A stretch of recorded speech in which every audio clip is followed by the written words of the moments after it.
Ah, there it is. Man, stop streaming for only a couple of days and I already forget how to find buttons. Hello. Good morning, afternoon, evening, day or night, whatever you may be, fellow wanderers and astronauts. Hi. I know it's been a good minute. Hope you didn't miss me. It's not too much. I'm using my normal model because I realize, trading card game probably doesn't eat much of anything. So I think we should be okay using it instead of my normal crazy, computer eating games I play. Finally have a day off, so I'm gonna try to get a couple hours in. Well, I'm not going to try. I am. Have a couple hours in with you. Probably like only 3. I'm sorry, but I'll try to do more tonight since it's official. I'm working the evening shift now, so I'll be closing. Oh, I'm tired. Some days I don't like. Some people will come in and steal and stuff. It's crazy. But good news is the crew I'm working with are amazing. Wonderful coworkers. So they make things a lot easier than it probably would be otherwise. I know I said I put on a schedule, but I kind of kept slacking because I wasn't sure if things would be changing. And I was right. My days off are definitely going to be random. I don't have the tomorrow off. I don't have off till Saturday. So probably don't expect a longer stream any early at all until next Saturday.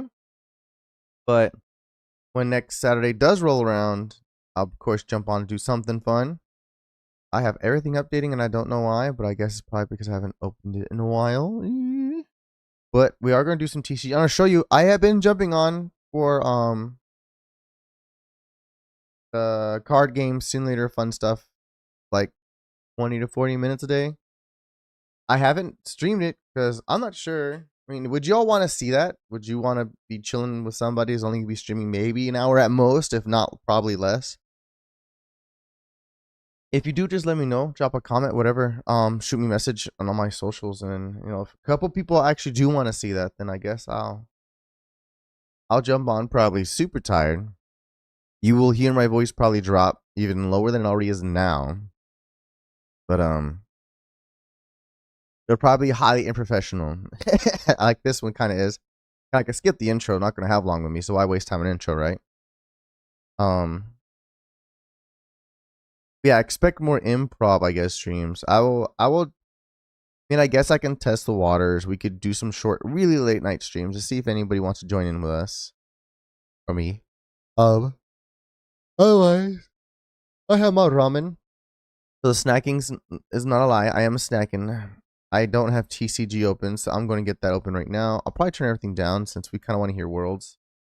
I have been stuck rewatching Worlds a couple times. I won't lie. It's not like Gen G where I didn't really get to see it. This one I've been watching a lot. I'm loving. I'm like rewatching it a lot because it's how good the series was. BLG did amazing.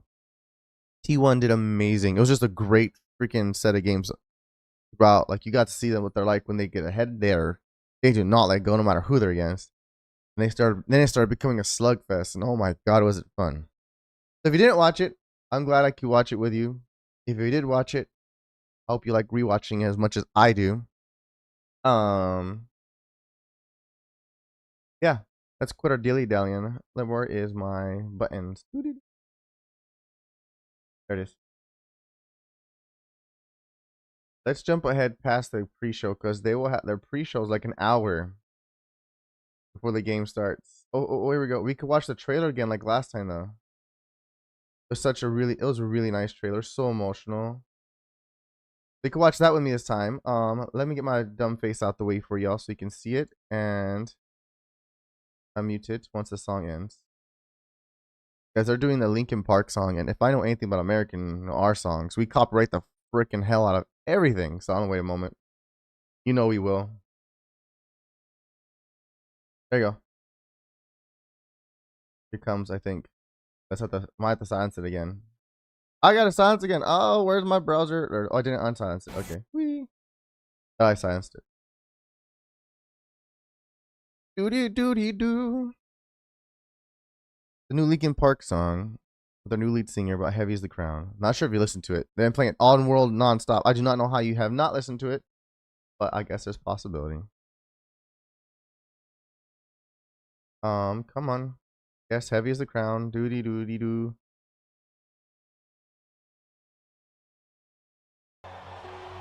All right. Oh, well, still doing guitar riff. They'll definitely pick that up. All right, here goes. Let me get my face out the way. I'm gonna shut up probably so you can. Oh, I might have to make sure captions are on. There you go. Because I think some of it's in like Korean. And if you're like me, I don't know many language. Oh, pause it. Okay. Here goes. Here it's starting. Let me get myself out. Where the freak did I put me? Which button? Oh, this is not the right button that moves me, is it? Ha! There I am. Whee. We'll be hiding up here above it.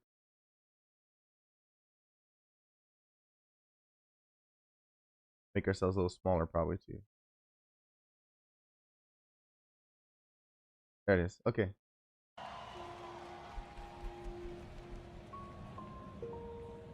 I have to fix the cropping. I don't know, but it's like a widescreen. Never mind. I'm not thinking. That's fine. Click the whole thing.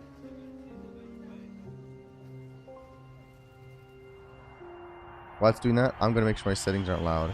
Music, no. You want to hear that? What are the text going on? Sound effects, barely.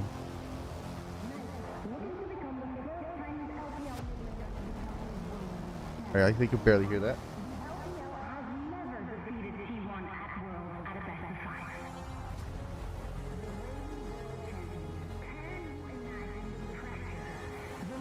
There it goes. Such good music too. 어떻게 해야 할까요? 의구심이 찾아오기 시작한다면 경기 전에 하는 명상은 제 머릿속의 생각들이 어떻게 떠오르는지 그걸 좀 바라보는 느낌인 것 같고요. 저 자신이 어떤 생각을 하는지 조금 더 잘 알게 되는 것 같습니다. 哪些瞬间让你念念不忘？和我爸就是小时候家里就一个电脑嘛，然后我们就一人玩一盘。The drama. 然后有时候我看他打不过别人，我就会帮他操作一下，就让我对英雄联盟这个游戏产生了非常大的兴趣。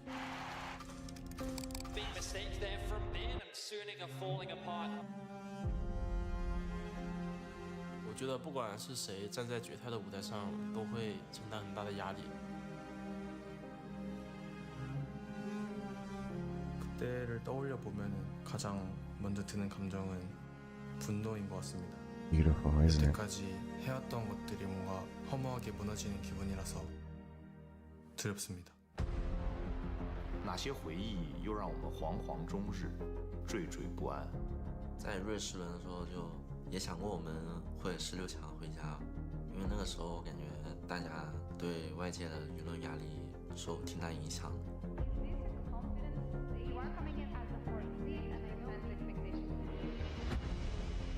잊혀지는 게 좀 두려운 것 같아요.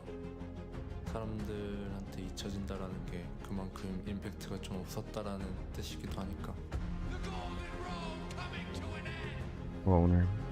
去年我觉得世界赛非常可惜吧，因为我们也是因为 Being forgotten and regrets isn't that everybody's biggest problems? 所以印象非常深刻。 어둠 속에서 갈 길을 잃었을 때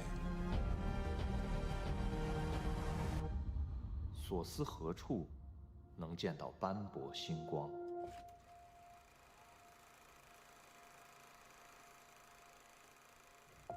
儿子，一晃你们已经去国外快1个月了，你一定要注意身体，吃好睡好。事隔4年，你又一次站在了世界赛决赛的舞台，爸妈真的为你感到骄傲。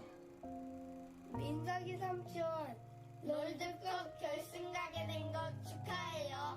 내가 삼촌 경기 영상 잘 챙겨보고 Hello， 大家好，我是艾克的爸爸，我是艾克的妈妈。决赛战绩精彩也已经就绪，希望在属于你们的赛道上散种子。 그냥 오늘 가족이 언제나 항상 함께 있다는 거 잊지 말고 누나 런던에서도 열심히 응원할게. 화이팅! 사랑해. 罗弟，在伦敦一切都好吗？相信你和队友在伦敦一定可以拿下 S1，为 LPL 争冠添彩。也圆自己多年的梦想。 아들, 결승 진출 축하하고 아빠가 현장에 없지만 한국에서 열심히 응원하고 있어. 이제 딱 한 걸음 남았네. 无论最后结果怎么样，勋在我们心里都是值得尊敬的选手。加油，胡勋！希望他们在决赛的舞台上能够大放异彩，然后我也会为他们一年加油。 항상 그랬듯이 뒤에서 응원하고 있을게. T1 문현준 화이팅! 君德，祝你在决赛场上敢于拼搏，展现风采。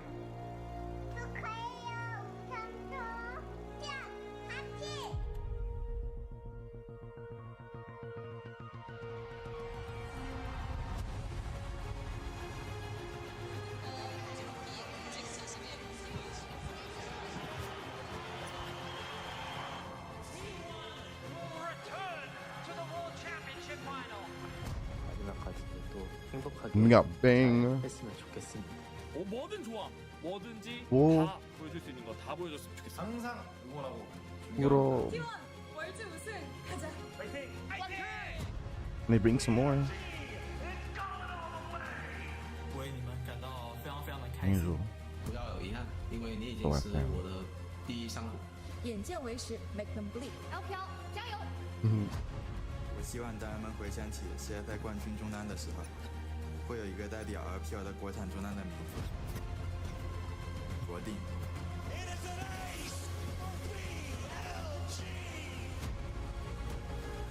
T1은 LPL에게 지지 않습니다. 오늘도 마찬가지일 겁니다.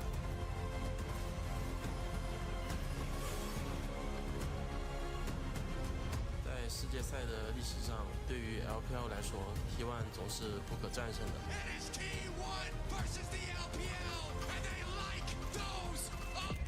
今天我会打破他们不可战胜的时光。 그 어떤 어려움이 있어도 저희를 믿어주신 모든 분들 5번째 우승은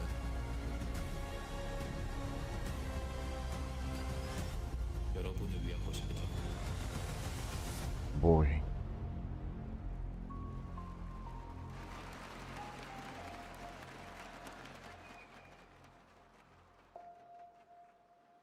Our boy, I swear I love Faker. There it is. What do you think of that freaking teaser? It's amazing, right?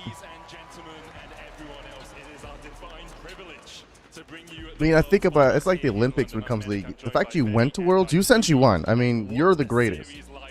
But the top of the top, like they said, like this is the ultimate goal. If you win Worlds, everyone always remembers you. That's what it's for, because there's some...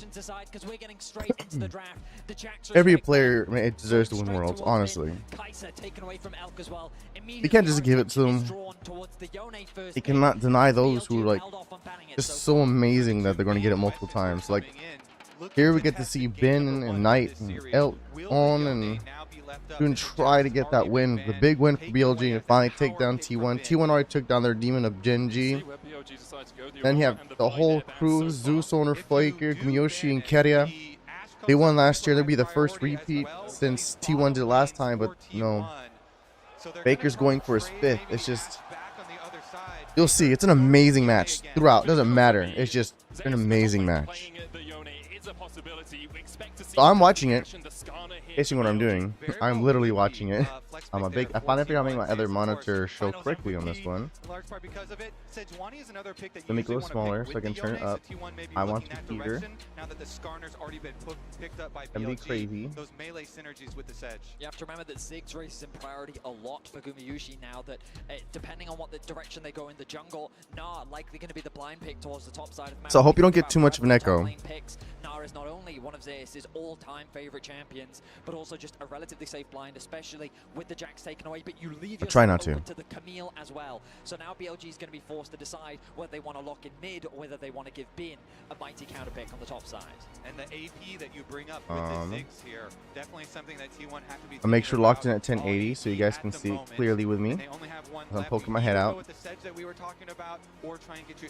Yeah, let's get our TCG so I can show you how I've been doing in that too. Yeah, I'm watching this. I'm freaking loving this series so much. I do have chat, of course. I will see you guys. Let's watch this amazing Worlds match. Ooh, the fake out here. He's just flashing some of his great champions right now. You'll see them, like, even though it's tense and they get down, it's still they're smiling the whole way through. Like, everyone just such a. These people are loving the fact that they're just. These are hell of a games. Sejuani, Na, and Yone all have great ultimates to steal. When we think about BLG, their team fighting has been a core part of their success at this tournament. But they've seen the same zigs that we have. They're going to ban it away. What they're talking about here is that BLG opened up not banning Yone to see if they can contain Yone, which is really hard to do, honestly.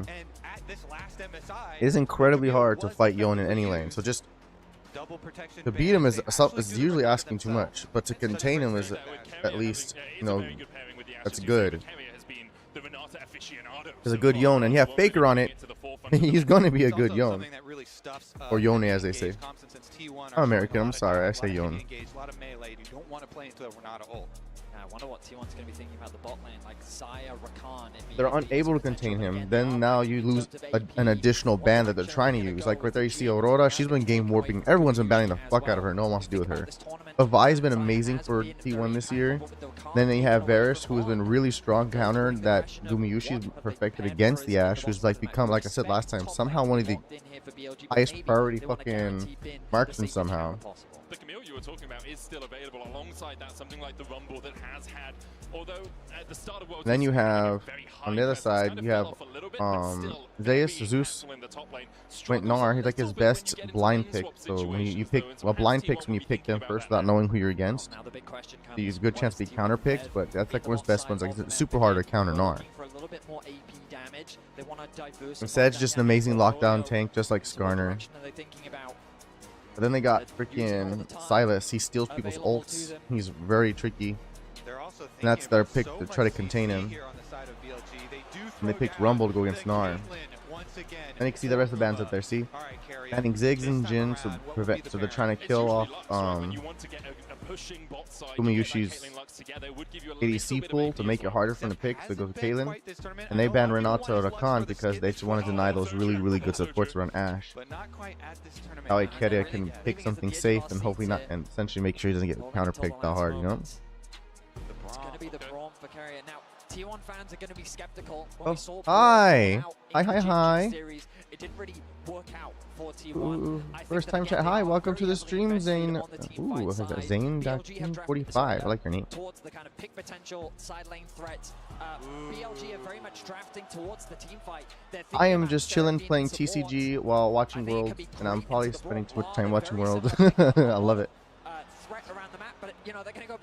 And fixing my thumbnails because I realized I haven't been fixing anything or updating anything since I've only had a little bit of time for streaming, and I feel bad. Like it's all just like random pictures I had in my folder that I just used. They have so much power if they can start to lock people down. You put that equalizer down, the follow-up with the Magnet Storm with Silas. The fuck is that? Stealing away a fate sealed from the Yone. You just have so much AoE. T1 on the other hand don't quite have that full. 1 second. Honestly, I really love this approach from BLG in game 1. I feel like that they got everything that they wanted. Should have been playing a ton of Skarner. Knight has had his Silas consistently banned away from him, and into this composition, I think there's a lot of great ultimates to steal. They're playing into their strengths, which is their team fighting, and T1, I think that. All right. So heavily invested on the AD So they're working on my roof apparently in my apartment today. I did not know this. If you hear banging, I swear I'm not doing anything. It is the freaking roofers. Huh. You know, BLG being on red side wanted to test the waters in game number 1 with the Yone again being left up. You know, Knight confidence on either Silas or things like the Akali even to pick into it. If they cannot be listen to the cast of those flowers and all them are really good at it. So I'm trying to get. Remember, T1 had side selection. They won the coin toss earlier in the week. I'll fix my YouTube stuff some other day. I don't want to do it right now. So far at Worlds, but I just want to watch Worlds and play card game. Screw it. That's what we're doing. And I think that shot right there was a big indicator. Some smiles on the sides of their faces, some confidence coming Woo! Here it goes. Look at see, it starts. Here it comes. Here it starts. Look at the boys go. At the highest that it can possibly be in the entire year. And I was gonna tell you. To meet that challenge. Do you guys notice anything different since last time played? Play out a little bit longer different? BLG trying to reignite the LPL after they've had 3 years without a world's title. And it's 5 games of glory. Back room. We're in the back rooms. Into game 1 here. Elk and On looking for Gumayushi. Knight coming in from the side as well. Will land the abscond, abduct. Gumayushi still holding on to that flash. Crash down. Oh. Locks him up. He flashes the ignite ticking. And BLG Alright. Look at that. First blood, level 1 invade. Caught the freaking ADC who's already going to have a hard time in lane. And remember that. Even the location, it's very important later. Pushing ability. They get the flash out from Guma, a very valuable summoner spell in the early game. Jun could set his sights on the bot side of the map. Remember, the thing about Caitlyn is you want to be lane dominant, you want to be leveraging the strength, which is going to be harder to do now that you've conceded that summoner. Knight debuting here with the... If you're slurping, I'm eating ramen, I'm sorry. I mean, off to a confident start. Importantly, Elk did flash as well, so he doesn't have that same summoner on his side of that AD carry matchup. Looks like it's going to be normal lanes. No lane swaps coming out from either of these teams. Shun wasn't spotted on his initial pathing. Owner will be spotted when he goes over to the Razorbeaks, as there is a ward waiting for him there. Yep, both junglers going to head full clears down to the bottom side of the map. One thing we've seen a lot in T1 games as well is Keria specifically roaming mid to Faker, especially in these melee matchups. I'm going to show my cards now. Getting time for the Braum is going to be more difficult now that they lost Guma's flash early. They're getting pushed in. Elk and On are not going to let him have any free roam timers. Alright, let's look at... Not. You can see We have a Clossifer Ghost card, and I didn't know what this is, but it's like some crazy super hyper foil one. Watch. English the word. 4,000 something for him. EX foil craziness. And then just feels so good and completely changes how the early he's only worth somehow 311. Nowhere near worth the other Ghost card, but still awesome. He's on the bot side of his map, and the risk of a dive is very real. With Faker's pressure in the mid lane, it's going to be hard for Knight to potentially roam down and look for a dive alongside his jungler. But Shun already setting his sights on the bot lane play. We'll see. With TPs available, there's always the possibility. Notice as well, Zeus walking back to top lane, has the TP available in the event of an early play. Good timing here from Shun to come down and place the ward early so that Elkinon can continue. So like, he expended a lot. Since last time playing, I said I've been doing like 24 minutes at a time. And my brother, he jumps on every now and then too. He pulled that one, the EX crazy one. Where they are either looking for CS or eating your damage, and hopefully both. They're definitely expanded. We're definitely getting bigger, and we hired some more people to take care of it. Yeah, a 4-man crew now. Earlier recall there for Owner because he doesn't want to try and contest the bottom side Scuttle Crab because of the pushing bottom lane. So wants to trade, wants to get the top side one for himself.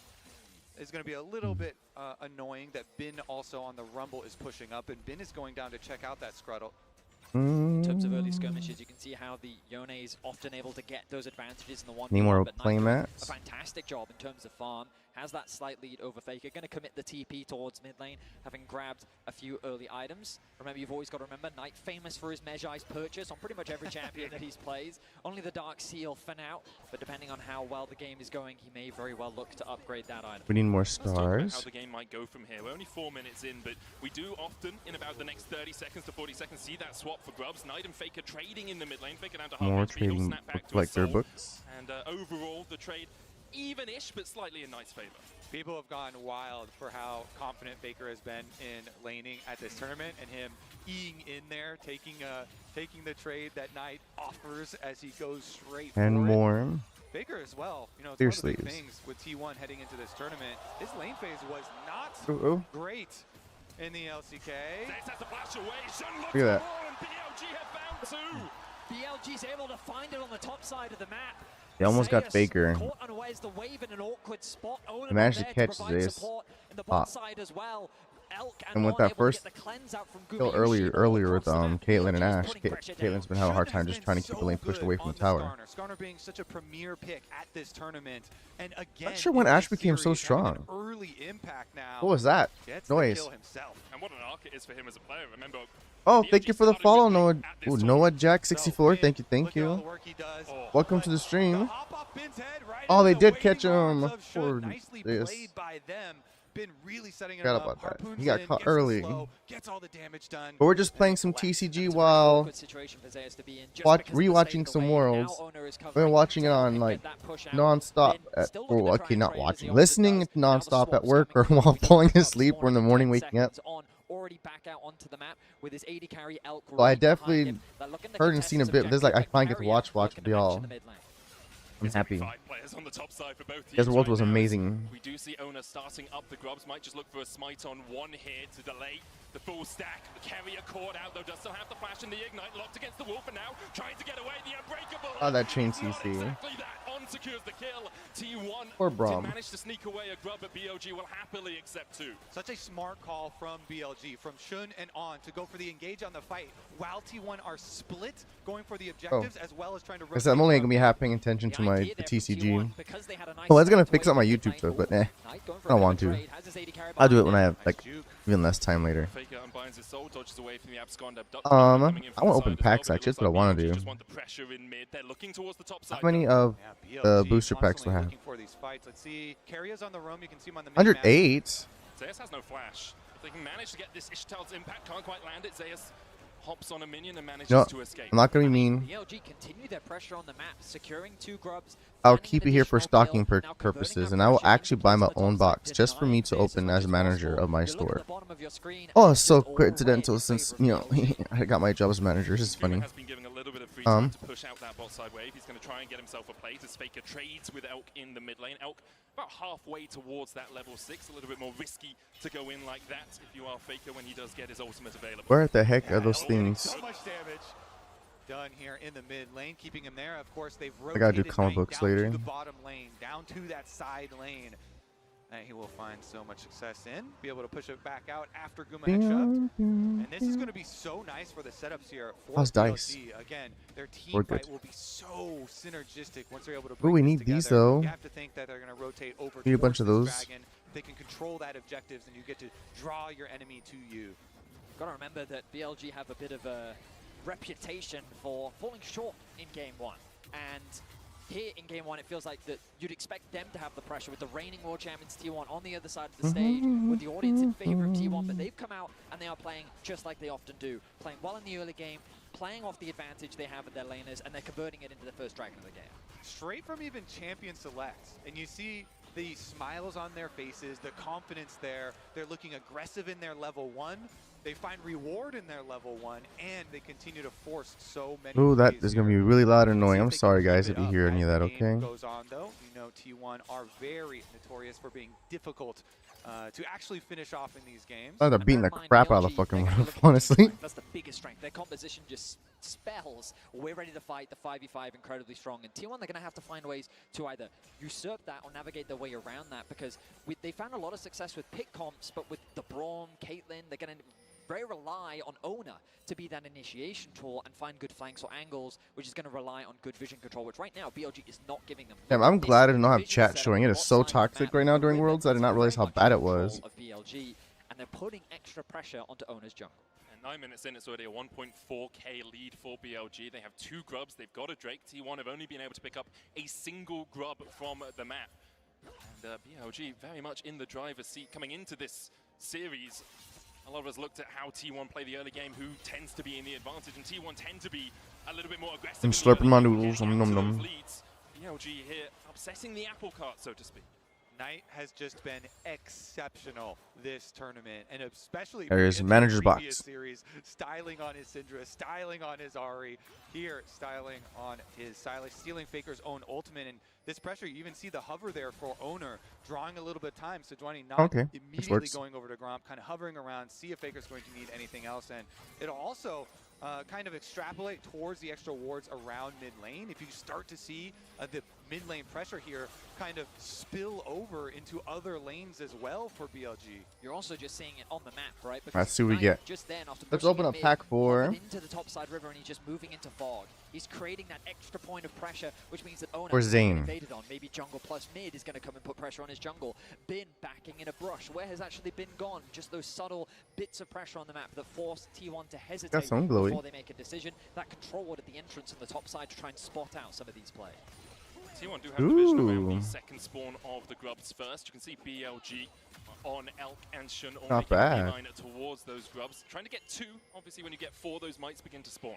All right, so BLG, you can see they've got the early lead on timing on this map. With the push on bottom side for Knight there, a couple of those minions dying to the tower. He gets his recall into a purchase off and has his teleport ready if they decide to fight this grub fight. Currently, Faker as well collecting the minion wave now. His teleport ready to answer if they do want to throw down. This brush that Carry is standing in is incredibly important for those team fights, but he's going to have to give it up. Shun going to try and chase him down, throws a rock into his back. The TP comes in by Knight, who just finished his rocket belt. And on goes in. Ona's locked up. Abscommed out. Dugty flashes the wall. The arrow goes wide, but BLG get everything they want. They force the enemy jungler away, and they can turn their attentions to the grubs. T1 decision right now. Do they just let Faker farm turret play? It's Guma! It's at the Baron pit! I know it's the grubs right now, but he always manages to steal it! Whether it's a Varus or a Caitlyn, Guma's got the skill shots to get your objectives. Beautifully done by Gumayushi.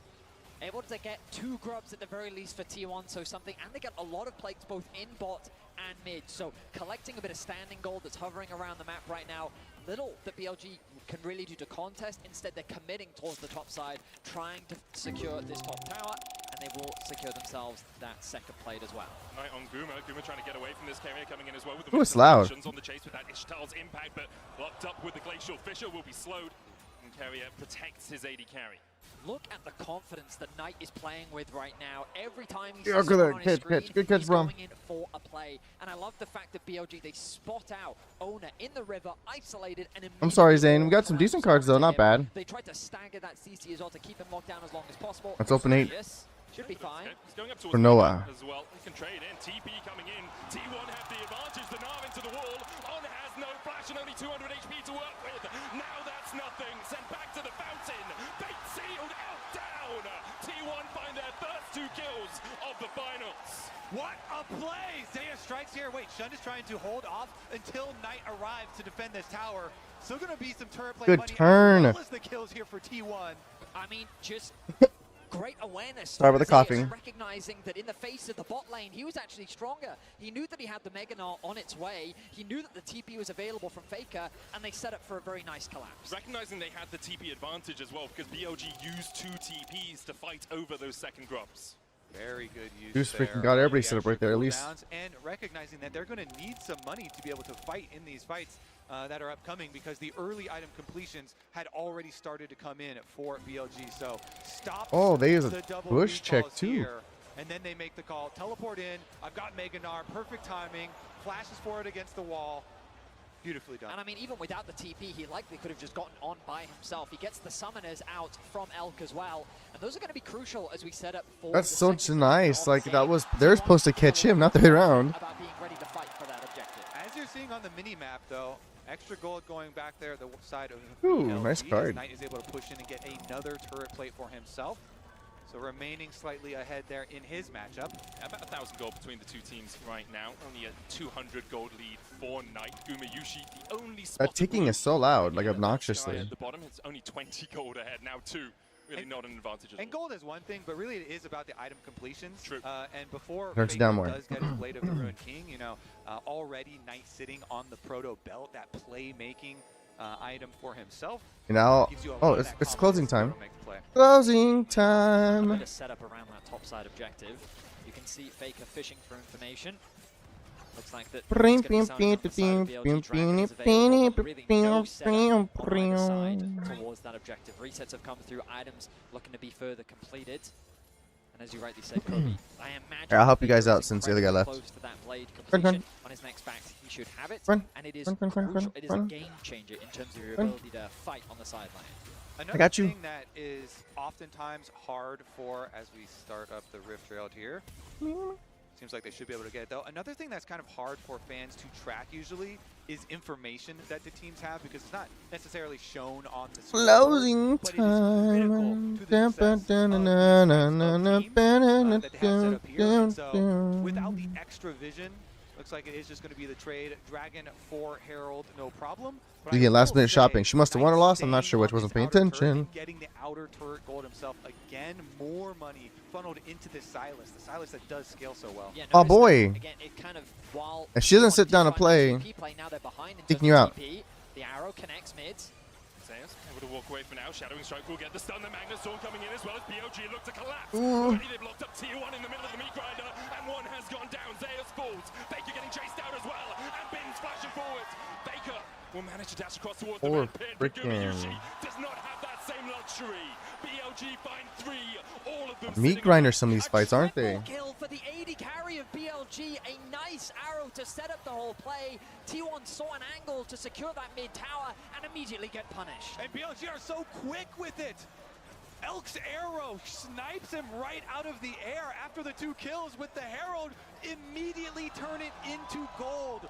Liquid gold here for BLG. They shoot ahead on the map. Ooh. So many structures towers out of it. This is what they do well. So much gold goes into their pockets. Both teams are no team.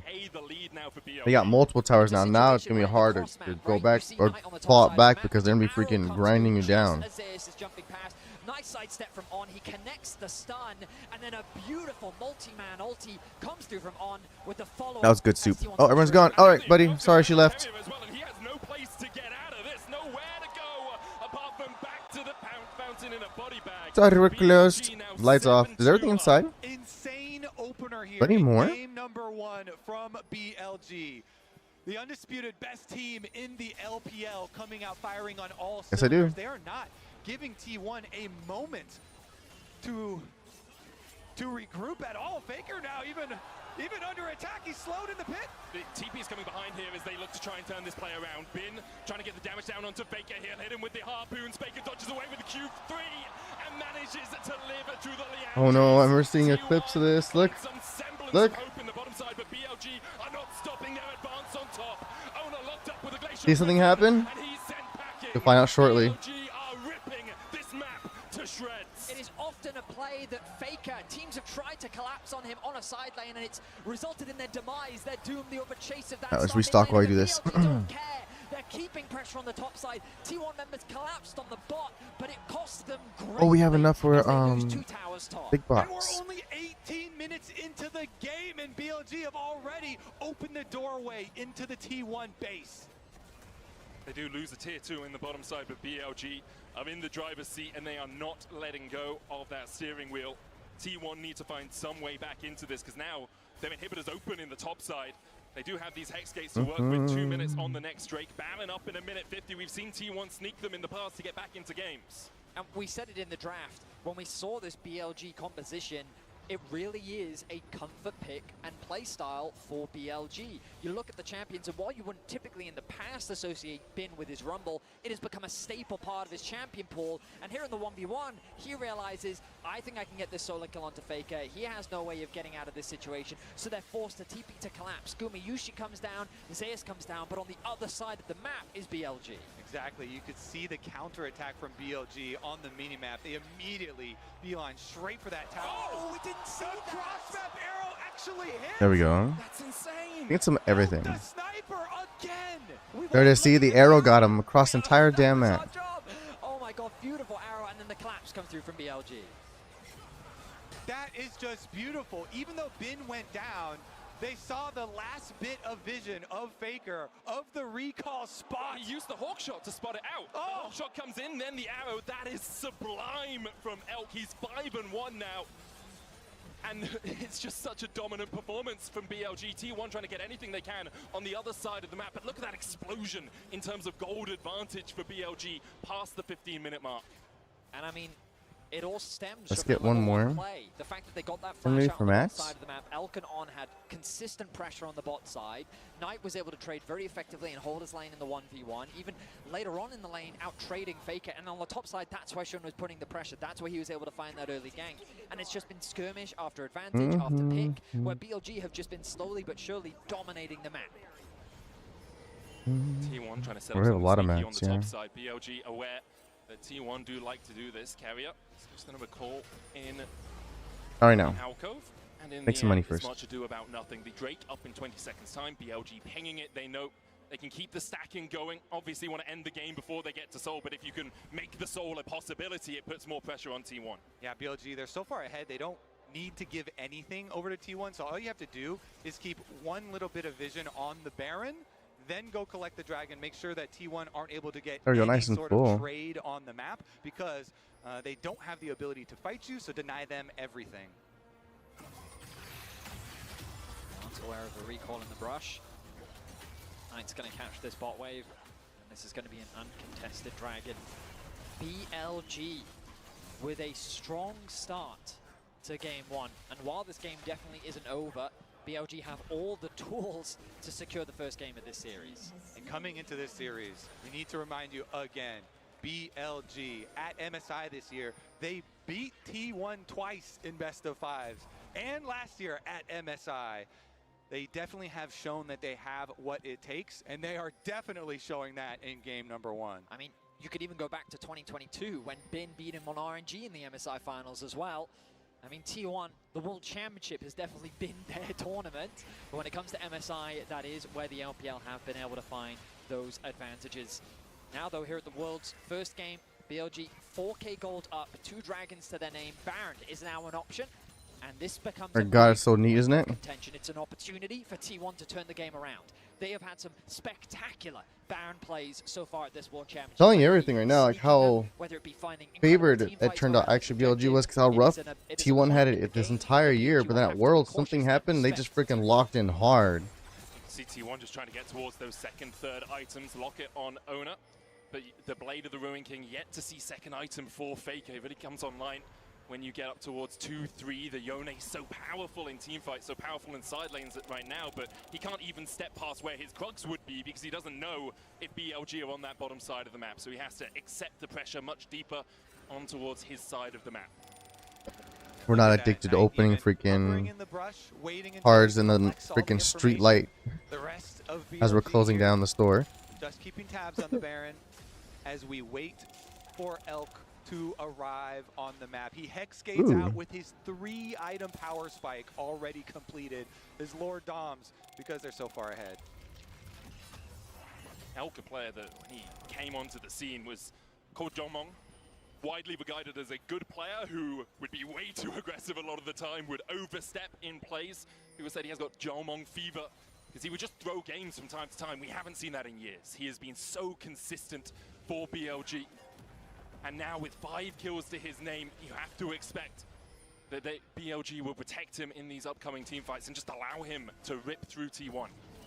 So far, his arrows have been great as well. Sniping Zeus in the hop in mid lane, of course. Right. That's like all the expensive ones I have. Well. Let's go do some. Again, you don't have to give T1 anything. BLG are so Actually, no, we can open the store and I can start boxing, because I think... not to mention just the arrow, Yeah, we still have some boxes out, so there's no point in me starting like that. Alrighty, start our next D. Land onto Owner. Does have that passive as well to avoid that slow. Yeah, Am I disappointed today? Why? Make sure that the Let's see entire what's going on later. leading to Baron. Get the cleanse out from Gumayushi. You'll notice How's as Joe's well, look? Elk quite happy to solo push on this mid wave at times, just because he knows the only real threat We gotta make sure we pay is it. Owner and Zeus are collectively diving on top of him, because if the Sejuani ult comes out, he has the cleanse, and that's really the only initiation tool unless Faker is able to find that angle. That's Ward offering a lot of value for T1. They'll see that it's going to be started off. The pings are coming through, but can they really get access into the pit? Well, they're definitely going to try. Betty Carrier is the one to face check that mid lane bush. Shun still tanking up the Baron. It's at 9,000. Knight with the flank position. Glacial Prison hits! And Guma... Fucking hell, that Glacial Prison. BLG used the Baron as a bait and immediately kill off the enemy AD carry. Knight with an extraordinary Sejuani ultimate connecting to the AD carry. Guma does not flash away, and this leaves the Baron wide open for BLG. The beautiful positioning from him on Sylas 2, coming from the mid lane. T1, they don't expect it. Now without Guma, They try and fight them. So almost spotted as he walked towards that razor beak pit. The Baron down to 2,000. Knight on the front line. I have to open it, huh? Base sealed goes in as well with the Magnet Storm's already locked up 2 members of T1. The Impale grabs 3 and they're burned to a crisp in the river. The arrow has to be flashed away by Zeus, but BLG Everybody forgot. taking everything and giving T1 nothing. It's complete annihilation. BLG are going to try and chase him down as well. Zeus able to jump across the wall just before he got hit with the Shadowing Strike, but now with the Baron buff on them, BLG can advance down mid. The TP in from Knight as they look to close this one out. I mean, they're knocking down the inhibitor towers, the Baron buff BLG. The respawn time is still about 10 seconds. They're going to respect it. They're going to back away, but the damage has been done to the base of T1. And I mean, the kills are going to Elk, but when this one started, it was early morning too. I was like listening to only slightest bit of it. Like I fell asleep, and then I heard my phone going off, and then he connects the ultimate onto the AD carry, and he finds that execution. And later in the Baron, I'll tell you later more. Look at the positioning of Knight here. Remind me. Gets in the way of the engage, make sure that Ona cannot get into the pit. He sidesteps Faker's ultimate, and Knight is just, he's spectacular. Faker's trying to get away from Knight, but the Knight wants to. oh, see, it's so bad when Yon is getting out-dueled in sides. It's now it's a nearly impossible game because that's his job, to beat anyone one-on-one in sides. LPL strikes down the goat in the side lane, and BLG will collect their 3rd dragon. They might collect the entire base before we see the 4th. Knight has had an incredible tournament, and he's not going to slow down here in the finals. BLG have steamrolled T1 here in game 1. They're looking for another inhibitor, and they're looking for the game. Kuma, Yushi, Ona, and Kerry are trying to defend the arrow once again from Elk. It hits Kuma! He's got flash, but he's still stunned up. The Impale comes out, and Kuma falls under his own Nexus towers. T1 still trying to defend. Zeus doing everything he can to keep Knight away. But BLG continue to advance. The first Nexus tower's down. Perfect. Back up. Trying to find something out of this game, trying to find some defense against BLG, but the oncoming masses are just too damn strong. And now into the wall. Baker's fate is sealed as he dives the backline and dies for it. BLG come out swinging and take game 1. There it is, game freaking 1. From BLG in this first game was exquisite. I mean, what else is there to say? Just incredible play from BLG. Okay, we're doing good except for a random price or two. I gotta keep an eye out for the names popping up. Look at that. All right. What'd you think? Players, the team fight The ones that got a hold of it. This year's biggest TFT event. Oh, you're so cute. Around the corner, and Chunk is already celebrating at the China Regional Finals in Wuhan. Once we wrap up the Tactician's Crown, we are heading to Macau, and we're thrilled to bring you along. With Magic and Mayhem winding down, a new set featuring Arcane is on the horizon, promising big game-changing moments. 512 players will battle it out live, diving into this brand new set that is sure to shake things up. Get ready for more unforgettable moments.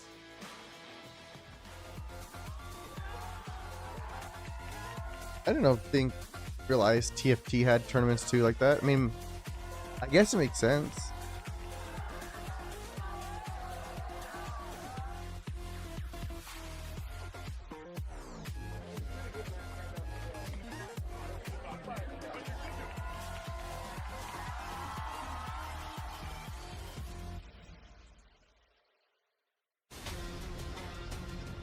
Macau, I gotta remember that. I skip it to next match. Oh wait, I saw replays.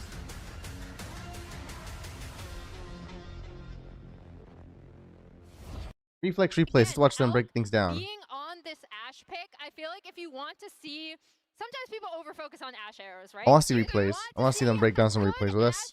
Then we start the match. Look no further than Elk, because he's phenomenal. I mean, he has been absolutely incredible. What I really want to highlight here is how well BLG reads T1. T1 is a team that loves to do this, overload a part of the map, really go aggressive on these turrets to try and gain map control, and they are so clearly not ready for this collapse. And we saw T1 stabilize a little bit after the rough early game. After this point, BLG was never in any danger.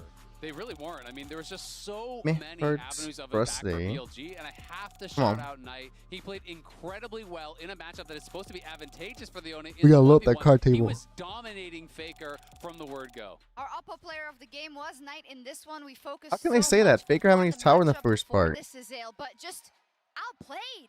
I mean, straight up, you know, he was just dominating him in the 1v1. Faker did chunk him down early, but even after the TP back, he was winning every single trade thereafter. He made Faker base with low HP, with no teleport, lost a full wave, started to fall behind in experience. Knight really showcased his skill in this 1v1. And his class. It's Yeah, both. New word. And we heard it from him in the intro, right? Like, he wants people to remember his name as the LPL mid. What a This was sick, phenomenal showing from Knight in this first game. Insane Sejuani. I pro level and you die so quick. That's what they say though. You got perfect. BLG collapses was That's one thing I can never do is marksman or ADC, or the hell you want to call it. Like I did not. And here we see T1. They're getting back. I did not watch my positioning well enough at all. Before teams don't necessarily drop more than one game if they start by losing. We hope we don't get a 3-0 for either side.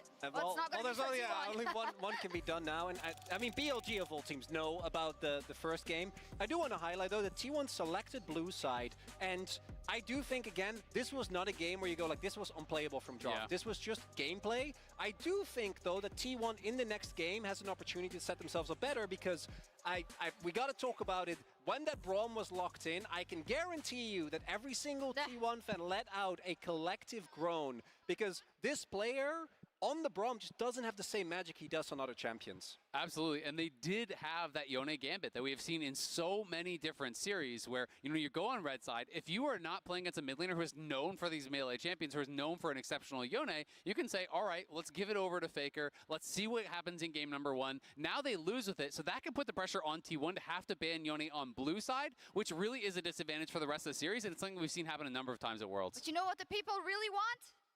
What do they want? To hear us talk a little more. Oh, you do have a little bit more time. There's a PC swap on stage. Didn't get any booze. That's good. So they actually don't hate it. They don't hate it. Thank you, crowd. They don't hate it that much. So we have a couple of touching points that we can talk about as well. Maurits, because this is actually something we saw just last week as well.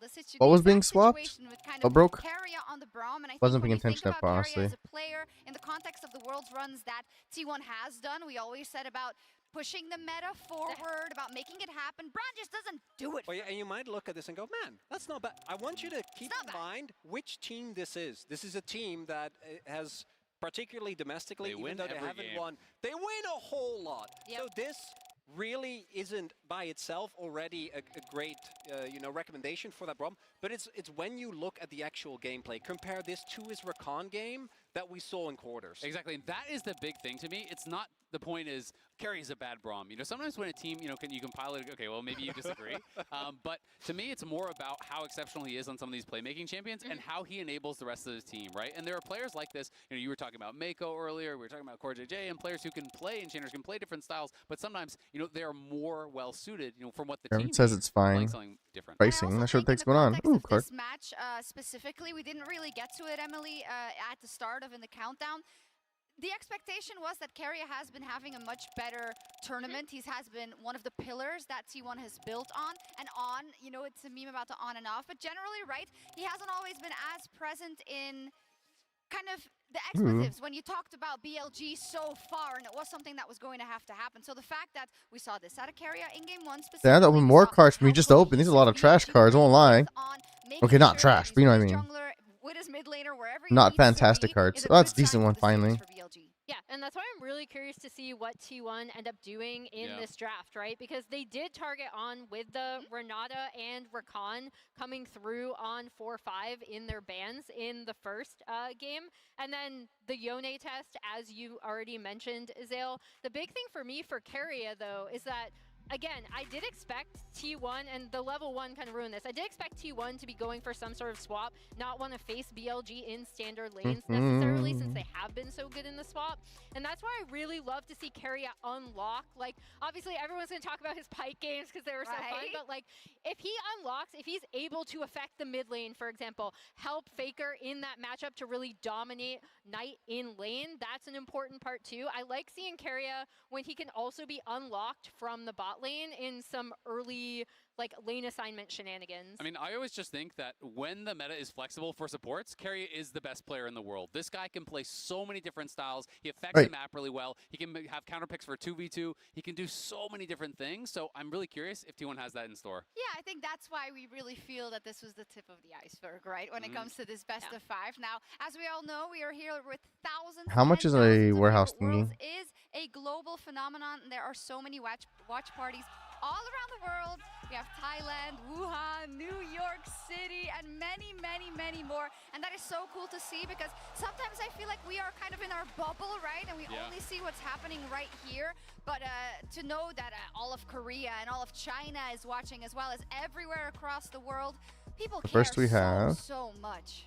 We're looking guard chomper guy. Of these events as well is actually getting to meet the fans, right? Because League of Legends is online, so many of our broadcasts happen from our studios. It's really hard to connect that, but then you see moments like this. You see the fans both here in the arena. I went out to get a coffee with my dad early this morning. The lines were already in. This was a line. Are you? Yeah. This. No. For the coffee. Yeah. No. For the, are you crazy? Come on. I'm not gonna do that to talk about myself like that. I think that particularly seeing just in person how passionate people are always gets me excited. Yes, and we are so lucky that that we get to talk about these matches as well. And of course, the hope that we have a T1 striking back here so we get at least 4 games. Give me one key word that we need to see from T1 as I toss it to the casters, Maurits, that you need to see for them to bring it back in game 2. Agency. Carrier needs to be on something where he can have more impact. Carrier, you need to have more impact. Do you agree with that, Medic? I think Carrier, one of the best supports in the world, if not the best support in the world on his day, but he needs something he can influence the map on. He needs something he can be out and about on. The Braum, for me, is just not it.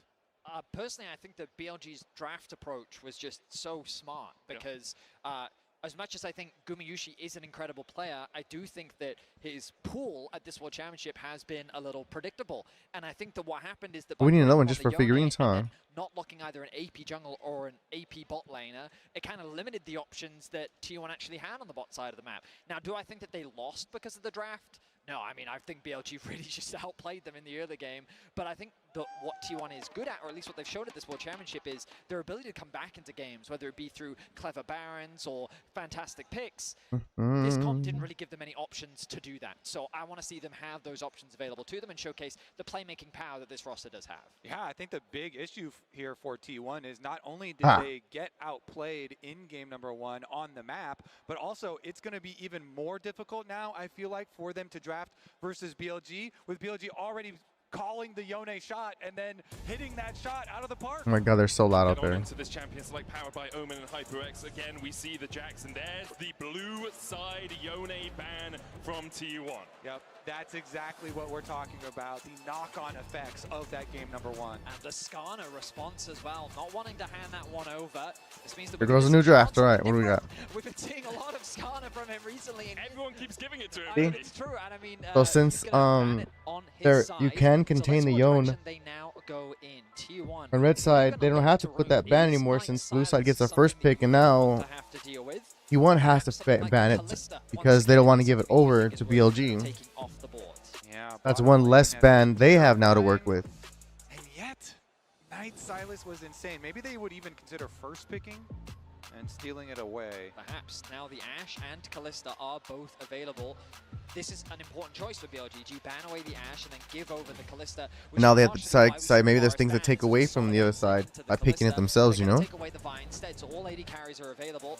The Kalista going to be the lock-in. Bear in mind, BLG could just go for the Ashe themselves. Ashe is a really good response into the Kalista, always an annoying one, so that's one that T1 will also be expecting, though, coming into this. Now, will they immediately pair it, you know, with like a Renata or something like that, or are they going to try and grab their jungle first? Well, the Ashe is the obvious lock-in for BLG, isn't it? What are they going to pair alongside it is the question. Here's the one box. We will see if they decide to go towards their jungle, or whether you are looking at something like the Renata to make sure that let's get a figure, figurine. It's a possibility. I think, well, in my head I was thinking maybe the Rumble is also a strong possibility for figurines. People like prioritize heavily. And it looks like that's the where's direction Piggies? they're going to go in. So he's going to continue with this power pick on the top side of the map. He's found a lot of success with it over the last year. We saw it introduced last year, but now that means the Renata is available for carrier. What stars see next? him play towards the AD carry that Gumi No weird usually has little locked in, and rock people were. you talked about it in the previous game, Carrier loves to roam mid, Kobe. On this champion, he especially loves to roam mid. And so there we go. They are stealing away the Silas. Take it, get it in the hands of Faker. Knight, what do you have? I mean, always look towards the Ari. Yeah, or Galio. Okay, so if they do Galio, it's a Kindred game potentially. Exactly. Are we in for a Shun Kindred? Because they're like, oh, he just keeps getting. God, they're so loud out there. Well, some signature picks, possibilities. Those are very far down the line. I mean, you also have the ban. Yeah, Knight's happy. Well, Galio. It looks like a Kindred came to us, so we might just take that away. It just makes kind of sense here because they have double AP with Galio and Rumble, and when you're playing Kindred, you always want some setup with a mid laner like Galio. So maybe T1 will ban it away. I don't want maybe not. He could still just play like Xin Zhao or something. I don't want to overcook, but there's always the world where the Rumble goes bot lane and then there's still a counter pick top for Bin. For now, we'll assume that it's on the top side of the map, given that we're seeing these top lane bans come through. The Gnar going to be taken away, and there's the Kindred. So it seems that T1 had the same read that we did. I wonder if, well, I'd actually be very surprised if they go for something like the Nidalee. But let's see what direction that BLG now go, because they're going to need a little bit more damage to come through from the jungle. They do, of course, have Elk and Bin on these high damage threats, with the Sejuani taken away. The pool in the jungle is getting much narrower. Also, they're hitting up jungle this time, so that explains why they got their lanes sorted out so soon in the draft. A lot of time when you're doing the pick and draft, they usually go for sorting out their solo lanes as fast as possible, top side priority, so you can get the grubs and everything. Both pretty good things to shut down here. A couple of options to hide. Yeah, I think the beautiful thing about the Poppy is you could flex it as well, but Jun, taking his time, thinking about what jungle direction he wants to go, and it's going to be locked in for the Xin Zhao. So I think Galio plus Xin is a great combo. You have that utility in the mid lane provided by the carry threat that the Xin Zhao provides, and an easy engage tool to follow up on any Ash Arrow that connects. Xin's ultimate is just so good for those team fights as well. They have a lot of managers just in case. They could combine. Now on the side Box. of T1 though, the pairing with the Callista, we do get the Ornn lock in first. Okay, T1 is responding with some team fighting of their own. It's also very long range. Ornn ultimates Nocturne global here as well, semi-global himself. Ornn is like my brother, one of my brother's favorite ones besides the burst, like diving mages. He loves Ornn. There's always the threat of the Silas ulti steals. Probably because he is essentially diving mage tank, yeah. But Galio, he loves Galio too. Quietly in the back line, that support pick wasn't locked in, and when we think about Ornn's career all time, this is his best champion. It's his most played, it has a 73% win rate. He's battling against Guma, though, with 30 games on Renata, he has an 83% win rate. So the support battle in this game is incredibly exciting. We've already seen the two team compositions being routed out as well. What do we think, guys? I just think the Rakan is such a good delivery for the Galio as well. And I just think it's hilarious that here in the World Finals, these players have high win rates on a lot of champions, right? They tend to win a lot, and it's fantastic to see. Game 1, BLG just came out swinging. A phenomenal performance from them straight from the level 1. T1, you have to imagine they've adapted. Their draft is very different. Their bot side of the map is a lot more confident, faking out on an AP damage threat, and it's going to have a lot of agency with the Silas to steal away Ash Arrow, Galio ultimate, along with the Rumble red carpet. It's going to be an interesting matchup for sure. That it is, and it's going to be the 50th World Finals game. Getting it crap for cards. In the O2 arena. I'm like watching them, hoping to see high value cards. Ooh, we got some decent ones finally. Okay, 2 in a row, but something. They're not T1 fans, are hoping that T1 can fight back and take us all the way to 5 games. But BLG in game 1 came out and clobbered the LCK number 4 seed. And BLG this year for them has just been so strong, adding Knight to the lineup. First in spring, second at MSI, first in summer in the LPL, and here in finals, up 1 game already on T1. For BLG as well, it was a team that was, when it was originally built, wasn't expected to have this sort of success. Went all the way back, BLG did buy super teams. They were looking for this incredible roster of 5 superstars, but the addition of Bin, Elk, On, Shun, they were looking at a team that would grow into a super team, and that's exactly what they've done, as you say, with the addition of Knight this year. row they have. Onto the biggest stage with the entire world watching. They get the double knock-up already. Carrier's down to half HP. He's going to have to flash. Gumayushi cleanses away from Knight. The chase continues. BLG flashing forward. The heal coming out. Gumayushi now slowed by the Ash. And you can't escape the quiver of Elk. That's what I was talking about. Again to BLG. Are you kidding me? Another one. Level 1 first blood for Elk.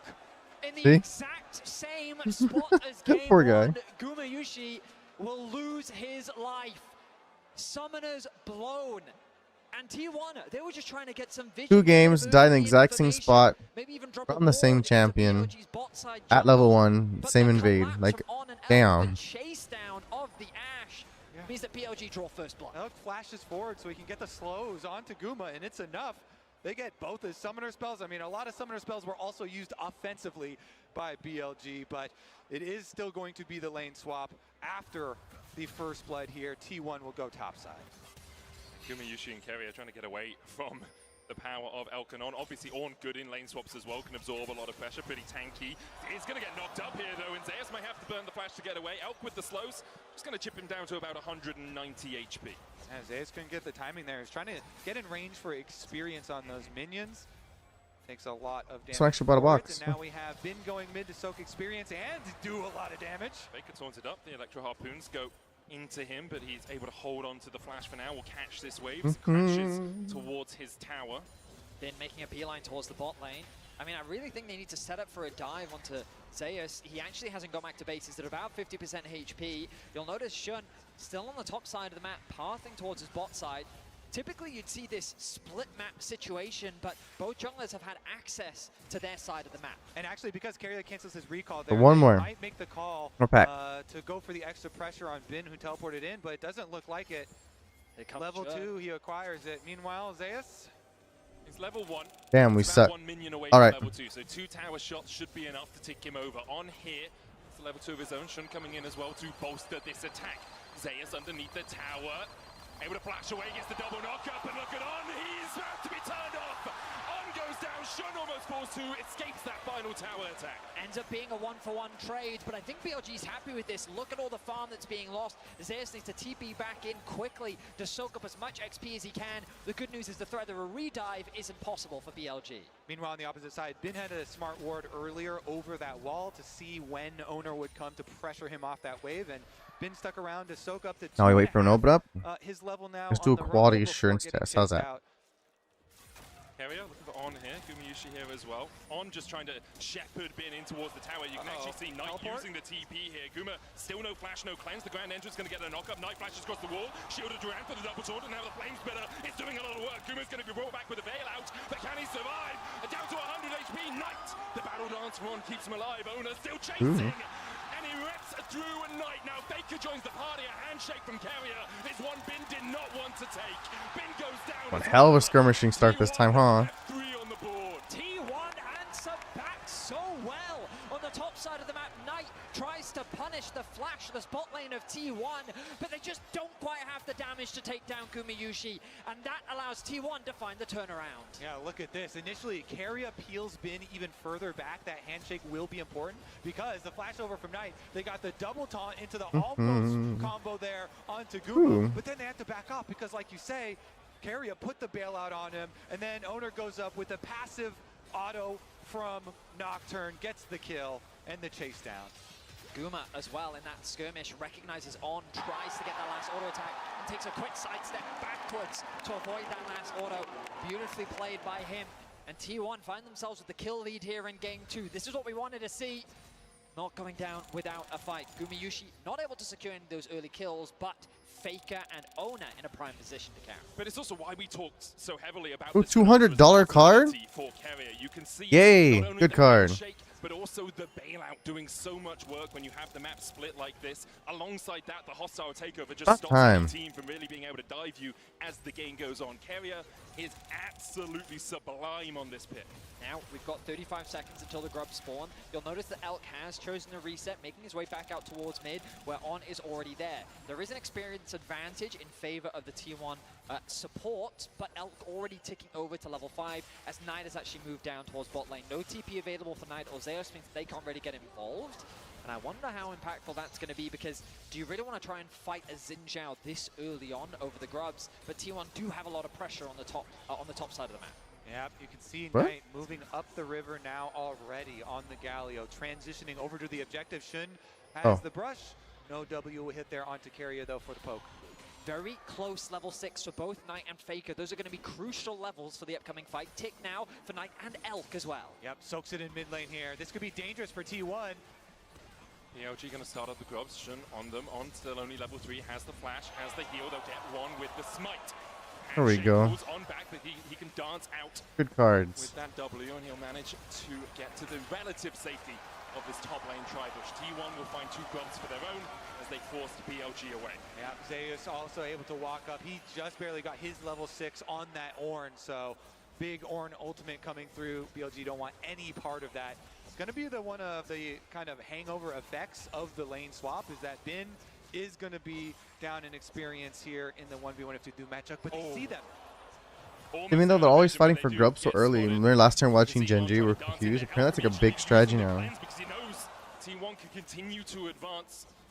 Carrier holding the handshake there to get rid of that summoner from BLG. Knight hovering around the top side jungle, ready to leap in at a moment's notice. No TP available for Bin. Bear in mind, he's still only level 4. He's being denied a lot of experience. With Zeus having the ultimate available, the threat of a dive is a real possibility. Faker keeping his pressure up in mid lane, about to tick over to level 7. T1 will be able to get the first plate of this push. They're second in the top lane.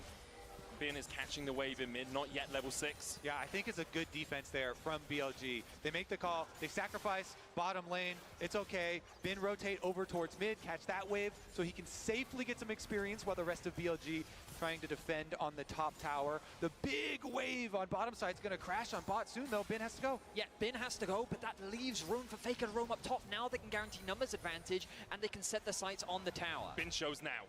Do T1 pull the trigger? Do they go for the fight? Zeus was trying to hold We have away. blue? They couldn't quite do it because BLG had enough numbers to force him away. The equalizer, the Faker stole away, does a little bit of chip damage, but not much else. Unlocked up for the moment as Faker looks for that abscond. That dot can't quite land the chains. Keria and Gumayushi pushing through the wave now. Paranoia coming out. Call of the Forge God is stopped. Zeus dashing forward. The shield of Durant for the taunt blocked by Ona. The knocker coming out as well as One hell of a fight. desperately to defend the hero's entrance. Cancelled as T1 by 2. Yeah, freaking fighting underneath the damn tower. You know they're freaking aggressive right now. I'm loving it. Such a good play for T1. There were a few seconds left on Bin's teleport. He could not join. They forced the dive on, looking for any recallers. I mean, T1 is sticking around. The TP will come through. Shun already down. Bin walks into a scarred battlefield. He'll still take out Gumayushi. In the end, T1 unable to get that extra plate, but they do find kills in the top side. I do feel that this game, BLG is just running around the map trying to keep up with T1. The pressure that Faker kept in the mid lane, the fact that Zeus had already ticked over to level 6 and they were bleeding so much XP, a nice arrow connects onto Zeus, meaning that he can't follow up with his ulti, but he gets a flash away, a nice spell shield from Ona. The 2-man knock-up from Zeus was crucial, allowing Guma to just free fire onto the back line. Yeah, and the start of it, Guma had tanked 2 tower shots while trying to walk to the rest of the team. Then goes for the ult into flash, follow, and then the repeat on the dive here. Shun trying to do something, and it's only going to be I can make sacrifice on the other side. Him not having flash from the earlier. That's card play. sleeves, When right? we get back into game, I want to keep track of the experience and the levels that people find themselves at, because I can make the structure decks here I underneath feel the like boxes T1 have a probably. big advantage. Level 7 on the top side, so Bin has been able to catch up in the mid lane. Knight has also been able to close that gap. Elk, though, with actually a full level lead over Gumayushi, while Keria has now ticked over to level 6. So BLG have done a good job of being able to close that experience gap. But in terms of the gold, you can see big advantages on the side of T1 thanks to these early kills that they've been able to grab. They've closed it in a lot of spots, but On is level 4 to level 6. True. He needs that quickness. He needs that ultimate, especially if you're going to have Knight following up with the hero's entrance. You want everyone locked in there so that the Gamio landing knocks them all up. We'll see if On can get some of that XP. Currently, he's just shadowing Elk in the mid lane. And it should be T1 collecting the next pack of grubs. BLG, they know they don't want to fight that, so they're just trying to pick up Dragon right now. Shun working away on it. See if Knight, how quickly Knight can push this bottom wave though for the Galio. His teleport is ready. Ultimate will come up soon. Yeah, I don't really know. Make if he wants structure to decks join right here this then. BLG tried to take a fight around the top side and lost out pretty heavily on that. T1 now with a 1.8k gold lead. They'll get their 4th grub and they're looking to make it 6. Yeah, Bin uses the Rumble ultimate for the wave, so they're just going to make the call. Nothing. We will pay for this with some tower plate money here onto the side of Knight. It is quite big to get the full 6 grubs, though, for this T1 comp, because, again, going back to Champion Select, if they are able to open up the map with the Ornn plus Nocturne, you have a lot of long-range pick potential. And now top lane again, the arrow. Hits onto Guma once again. He does have the cleanse, but he holds onto it for now. Burns Nothing. it. Damn. All right. Bin was about to start to burn him. T1 get another plate on the top side 3 minutes before those fall off, and they're investing a lot of time in making sure this top lane goes low. I mean, right now T1 is playing a very heavy 4-1 style, but they're forcing BLG to respond to the top side of the map. They keep dragging BLG up here, and every time they do, BLG is losing a little bit more on the map. Ona secures level 8, gets another plate in the mid lane, and T1, they're not going to alleviate their pressure. Look at the positioning of Carrier here, something he often does. Running low on boxes? Is he just walks in your face. He is not afraid. He knows he has the mechanics to be able to outplay you, and it creates this space that allows easy objective secure for T1. I'll also say Booster that's boxes so time. tricky for the Rakan, because what are you going to do? Jump at him? He just handshakes you out of your jump, and you can never really find the engage. So you have to find flanks. Obviously, BLG weren't looking for a fight in the top side. T1 take the first tower, have a 3,000 gold lead now, and are well in control. Are you guys using fun stuff yet? Now You guys are like using mats. A little bit. BLG going No for one's their using fun resets at the sleeves. moment. Why? The outer tower on top side being down could be problematic if T1 can get the early push there and then transition over towards that mid lane. Currently, though, they actually send Guma and Keria back down bottom, try and get their push there first. The Herald is going to be crucial for T1, I think, to unlock that mid tower. I think that this comp can be a little difficult to see. Carrier. Carrier's going to face check, knocked up with a Justice Punch, but again, the handshake stops Knight from being in range for that Shield of Duran taunt. Elk is on his way as well, 4 seconds on the arrow. He'll look to see if he can catch out Guma. Underneath the wave, he just volleys away the minions instead. But you see the confidence the Carrier has? Yeah. Happy to face check in a situation like that. I've been building Renato wrong, apparently, in ARAM. Now, good control from On. Still not It's what I can level 6, see. by the way. Renato's supposed to be pretty tanky. I don't do that at all. Oh, not to mention I did not realize, like her handshake, you can launch them wherever you want. I always pulled them towards me. I thought that's what it did. I didn't realize you can choose restriction. He doesn't quite have teleport, so it is a little awkward, and he's not even going for the recall, so doesn't look like they're going to force quite yet, but you always have to look at these hovers. Oh, here's banging. I hope you don't. Nocturne kind of Freaking roofers. there with Faker Silas. I mean, they're doing the job. Nothing wrong with it. It's just loud. And the hawk shot cooldown is very important for BLG. Every time they're trying to find that play before it happens. It certainly is. The Herald likely going to be the next big point of contention. The resets coming through for T1 as Carrier already making Our his way bills are back paid, onto the right? map. Owner's going to be Okay. first to the top side river. The Scry's Bloom going to be popped by Bin. Ooh, a lot of but people none has doing the actually tournament. laid Okay. down just yet. Carrier's just replenished his stock of wards. Meanwhile, BLG, heavy investment on the bot side, Kobe. You can see all these wards being set up to reclaim control over that area of the map. But this is where T1 want to focus. Should knows that the objective has started off, and the bot lane of BLG now regrouping with the rest of the team. T1 have just had prio in basically I mean, every yeah, crap. lane. 9 plates to 3 in this You get game. expensive Ona box did start again? off Those are with nice her boxes. patience is going to run out, and she'll scuttle her way back towards the pit for now. And in payment for that, I don't think we need to do any more cheap boxes. We have plenty last I checked. Mastercard lane economy snapshot, just how different it looks from game 1. In game 1, it was only Gumayushi who I think had a 40 gold lead, the only speck of blue on there. Now is T1 across the board having leads apart from Bin in that top side. Knight and Faker trading here. Faker down to half HP. Meanwhile, across towards the Rift Herald, that handshake from Carrier going wide. On does have the quickness. Faker still trading down towards the bottom side. Knight goes in with the Justice Punch. Carrier down at half HP. BLG gonna get the advance through the mid lane. Faker I think and that's Knight Flowers able to do much more rapcasting. than just slap each other around. No one is going to fall in that bot lane for now. those side lane trades are so interesting. He's apparently because pretty Knight's good at it. trying to make the trade as quick as possible, get use out of the aftershock. Oh, on. Just pulled back with a handshake. He's going to have to grand entrance his way to a grand exit. Manages to escape for now. For a second, I thought he might fall. Faker dashing back in, lands the abduct as well. The taunt will connect onto him and slow his advance in that bot side, but with Wave pushed in, he now has the opportunity to back into Fog of War and then TP into the fight. T1 still looking for a bit of a battle around this Rift Herald. The question is, will BLG acquiesce to their request to take a fight towards this Acquiesce top to their side. request. And it looks like they're going to go for the recall first there for Knight because of the extended trade that Faker was able to get on him. Knight goes back to base, full heal, teleport out. He's seen a lot of Pirates of the Caribbean recently, hasn't he? Didn't reset before TPing in, so he's at half HP. Does have the quickness stolen away. The scuttle grab will go across. On goes in with the quickness. Knockback with the crescent guard as well. Call to the forge, not coming down. As the die comes in, the hostile takeover. Just Woo, clean combos. it's two already. The hero's entrance. A swift exit back to the fountain for Knight as T1 clean up the fight. It's just a bloody brilliant re-engage. You saw that, right? T1, just as BLG find that nice knock-up, Jun goes in, actually knocks Faker over the wall. But Knock up into knock up into. and T1 find the fight that they've been looking for. Renata ult. So juicy with the Ornn and Renata there. Locked them up. T1 will claim that Rift Herald in the aftermath as well. But look at the initiation. So On is it originally going on to Keria and Faker, locking that up. But Zeus gets an Ornn ultimate into the double knockup, into the Renata ultimate over it. Faker coming back over the wall from the blue buff. And T1 are able to chase them out. Yeah, the chain CC there. I mean, Gumayushi also threw care of the knockup as well. It was knockup into ulti into just a great wombo combo. This is the T1 and their ability to. Y'all should be playing together. What the hell are you doing? In game one, but in game If he doesn't come two, and sit down, y'all get kicked they are out. finding them plenty now with a 4K gold lead 17 minutes in. It's the power of the paranoia as well. Like, BLG are just advancing into darkness. Like, okay, we got Faker, but you're so far away, I can't even see you anymore. I don't know how to follow up. And then T1 just throw everything into the mix.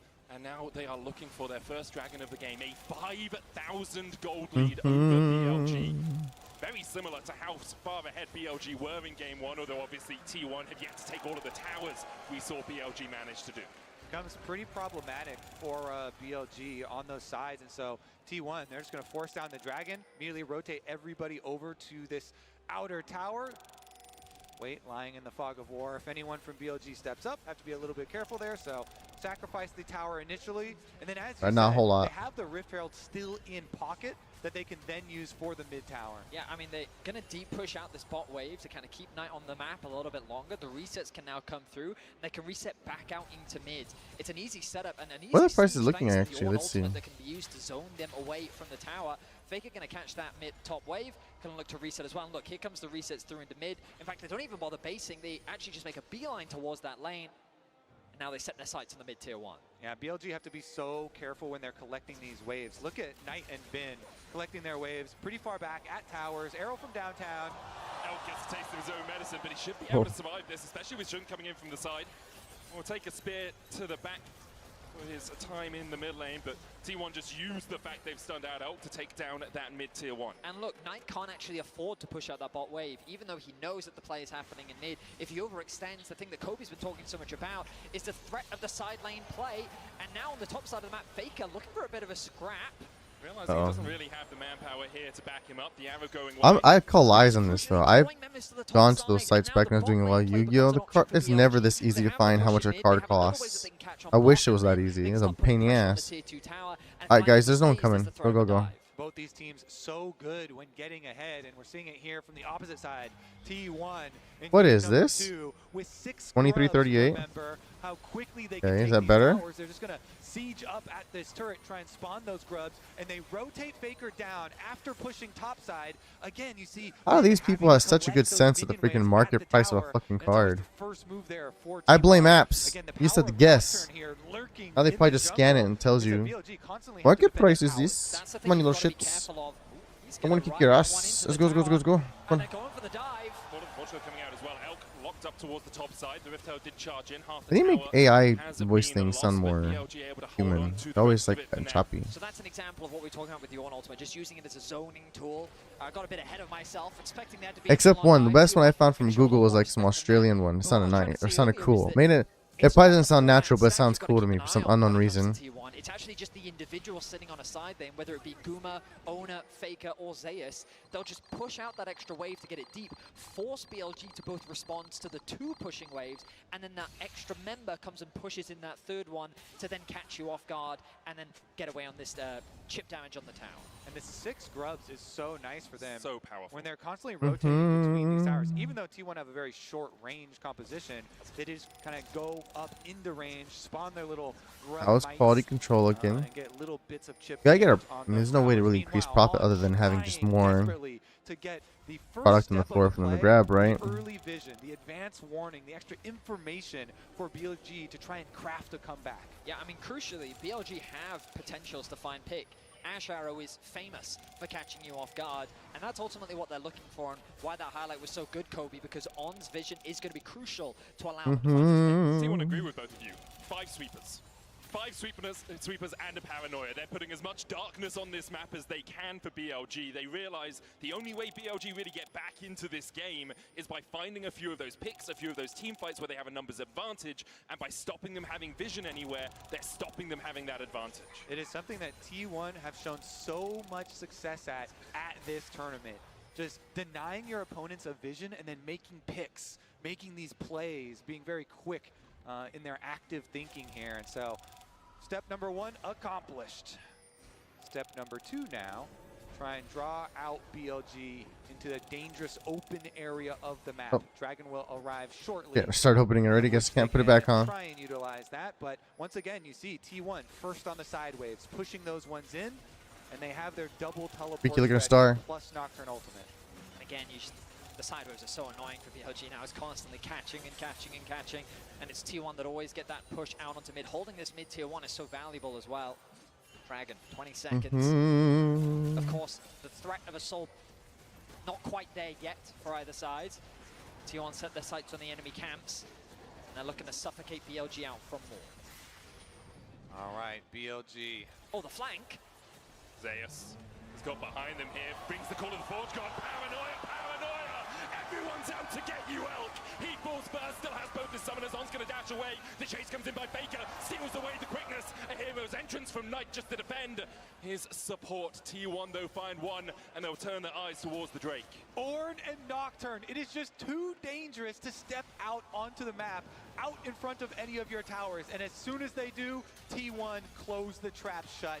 They get their extra kill. Elk doesn't even use a summoner spell, and I understand why. Like, what's the point? He's like, Where's yep, he you gonna got go? me. And he'd rather save it for the upcoming fight. He knows that there's still ways for them to come All back right. into the game. Knight, I think, is a little too tanky. I need to check fall my into this little outlooks skirmish today. in the mid lane. But it all comes back to what you gentlemen were talking about earlier, the denial of vision, creating this fog of war that is ever present on the side of BLG. BLG at this point just kind of have to cobble together as much gold as they can off the map. Ooh, we got a good try and profit create going at least somehow. some, What's sold? Some more 2-item power spikes here, hopefully for Knight to get his second, and then try and rely on some magnificent team fighting. It's going to be so difficult versus T1 though. Again, Faker here, hide on bush. Just going to chip away at Knight. Knight, as you say, very, very tanky. Has that Bramble Vest as well to try and reduce a little bit of the healing coming out from T1. The ammo comes down. Just wide of Faker. They're trying to get Still on Faker, the aren't chase they? here. The rest of BLG is starting to back away, and On realizes they don't want to advance any further. Don't have the vision around the blue buff where T1 are beginning to advance themselves. I mean, Faker does have the global aggro debuff that we've all known him to have. Him and Teemo, the two. Yeah, BLG not going to be baited in, or they see Faker here. Been trading with Zeus. Quickness coming out as they look to be engaged. They find Faker. So has the flash. Paranoia comes out. The Crescent Guard will keep Faker alive for the moment. And Carrier has a flank position of his own. Owner has the bailout on his shoulders. And Shun is already down. TP now invested from Bin. Or from Knight as they look to rejoin the fight. Elk goes down on follow suit. And T1. Ooh, I saw full art, didn't I? Nice. Faker flashes. And Knight can't find him. Faker survives. Many have tried before, but Faker does not fall that easily. His team is quick to react, and just like that, 4 members down. T1 will secure the Baron. BLG knew we are falling behind. We have to make an attempt at a pick ourselves. They try and go at Faker, but T1 pounce in response. It's just the one player that is so hard to catch, and that is not because he is an individual makes these crazy outplays, it's because his team is so quick to respond. Look, Owner is there starting off the Baron with him. Immediate ultimate into the backline. He steals away the Xinjiao ultimate to create a bit of space, but he dives into the fight. Knowing that carry is on the way, the heal comes through from Gumeyushi, and then the turnaround, and Faker crucially sticks around. He applies the slow onto Knight. He gets a bit of a heal as well. And then T1 turn the play around, and they hand a triple kill over to Gumeyushi. All right, back to live. You can already see the ramifications of that play. The Baron buff in the hands of T1, walking up these towers, they just fall over in front of them. This series here, very likely to get evened up. The response in game number 2 for T1, taking back the Silas. They are 12,000 gold ahead or thereabouts, and T1 in advance on 2 lanes. Faker in mid has stolen away Elk's ultimate and has used it to great effect so far this game. Gumeyushi has a masterworked blade of the Ruin King alongside Terminus and a Ginsu's. Look at Elk still about half an item behind. T1 continue to pile the pressure on. On looks for Owner, can't find him. BLG just trying to find some semblance of an engage, trying to find some way to break through the armor of T1 right now, and perhaps it's Faker that they want, but he dives back in onto Shun. Oh. Half HP now on I the need purple and basic. T1 just chipping away. That's all they need to do. They have the Baron buff for another minute's time. Again, Baron buff and 6 grubs just solve so many siege problems. Arrow gonna get juked. We need dice now? Was lost there for Carrier, but the damage is still being done. PLG's picked. There they go. Quickness, paranoia coming out. The quickness goes in. Gumeyushi locked up here as Entrance going in as well as Knight looks for the back line. But already he needs to look at his own team because they are being ripped to shreds by T1. It was a valiant effort, but BLG find nothing. T1 will strike back in game number 2 to even it up here in London. Try as you might, T1 are on home turf. And we're going to a best of 3. Good job, T1. Efficiency from T1 Boys. as they change up the draft. And even though they concede first blood, they're able to bounce back with some incredible team fights. Both teams have been so good at snowballing their lead, so good when they get ahead. They really have. It's been a seesaw so far. BLG had game 1. T1 showed up very solidly in game 2. Blue and yellow again? Will seesaw continue to swing the way it has, or will we see BLG maybe go to the blue side for the first time here in the World's Finals? Everybody's been looking at Yone as this pick all tournament long, but really Silas may be stealing the show. It certainly may very well be. Now, you can dominate the Rift with Opera GX and have a chance to secure a Masterwork chest and key to celebrate finals. Oh, we got mats. Just putting away mats. Browser, access a dedicated Riot Corner for tournament news, and enjoy a brand new co-streaming hub. We'll be back. Oh, it's the end of the day. Finish ordering mats, looks like. Actually, okay. Red box. Okay. Alright, so we definitely need mats then.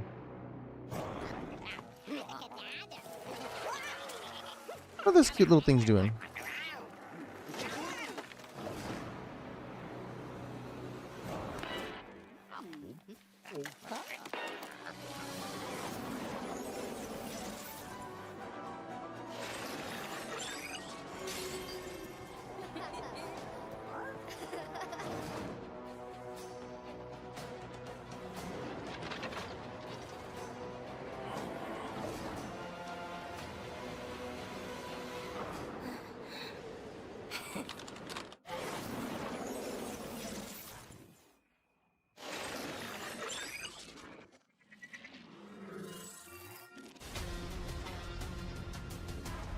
Is a very expensive restock, I realize, isn't it?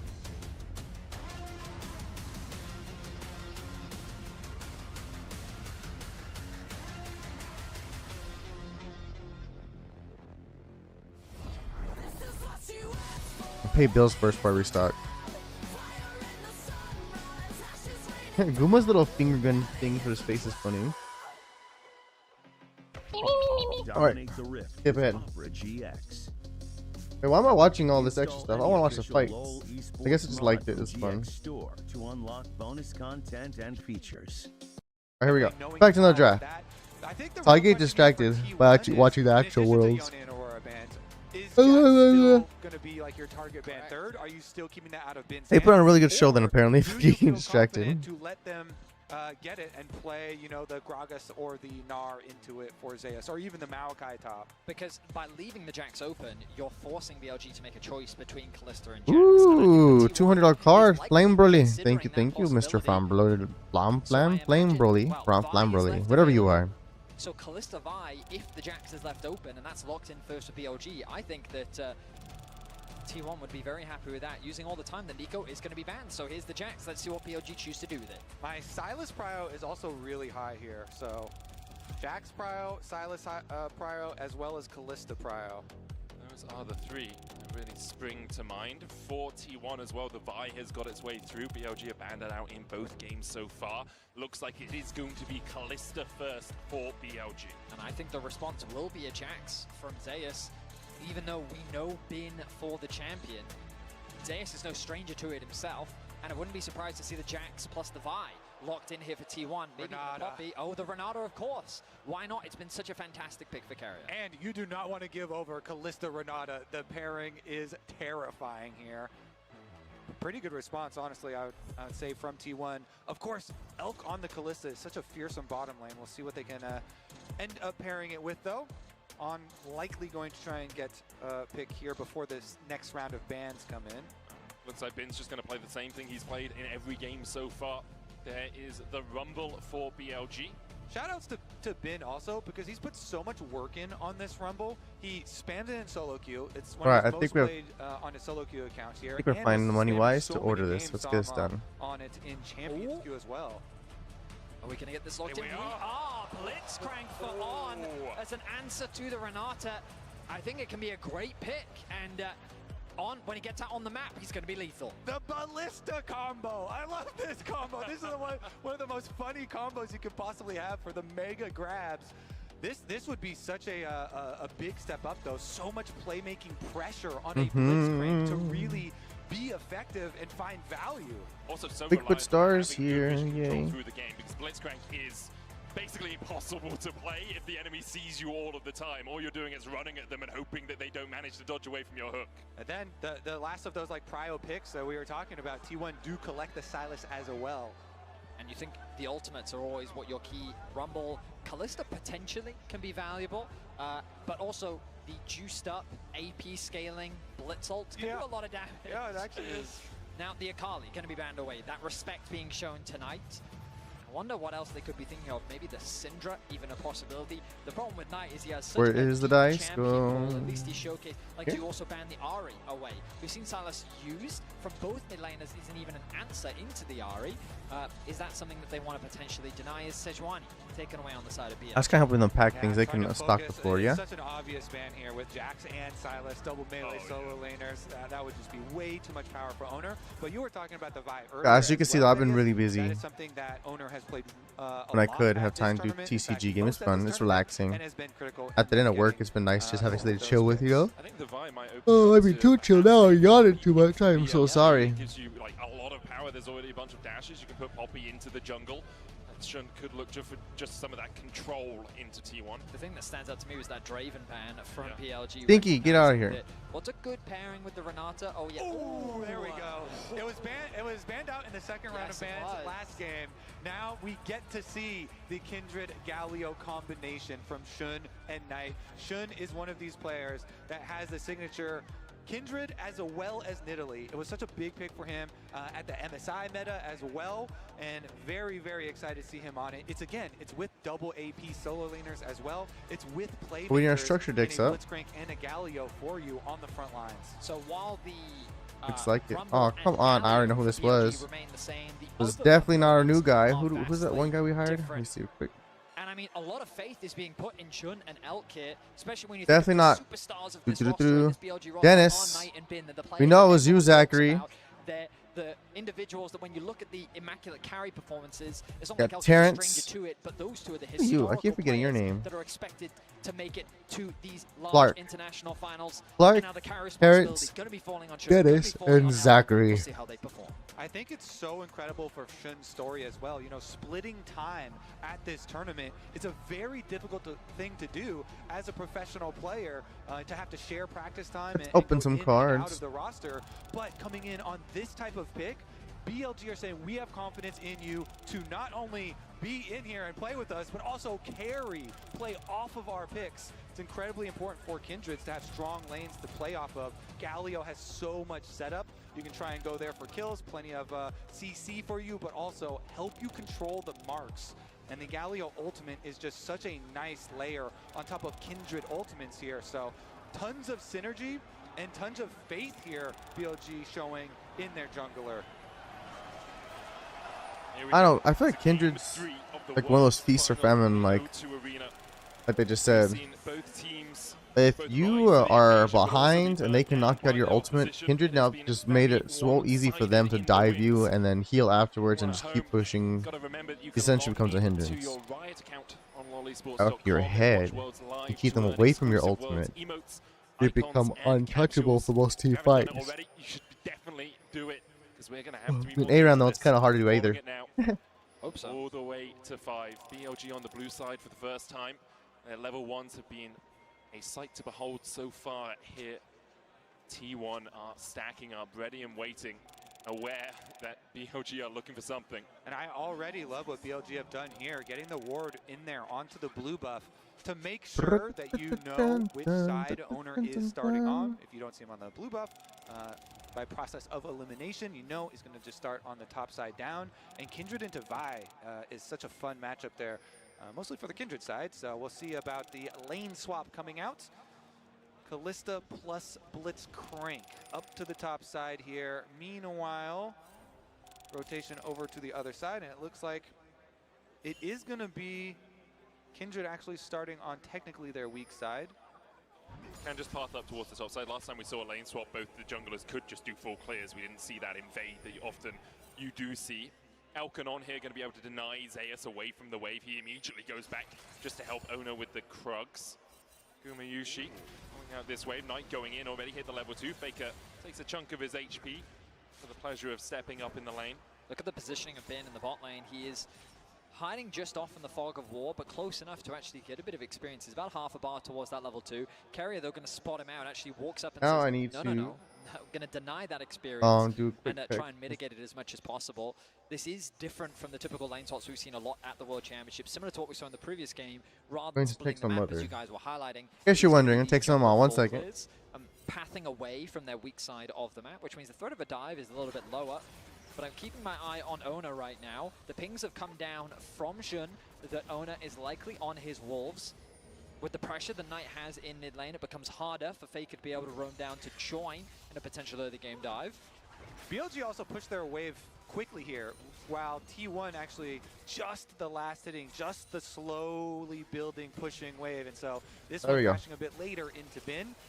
He's still going to be able to get hit level 2 though, and Owner still being on Grump means he's also have them. They'll be stocking tomorrow morning. Is anything extra I need though? Here, Elkanon, they go for the recall after quickly pushing the wave like we talked about on top side into the rotation oak.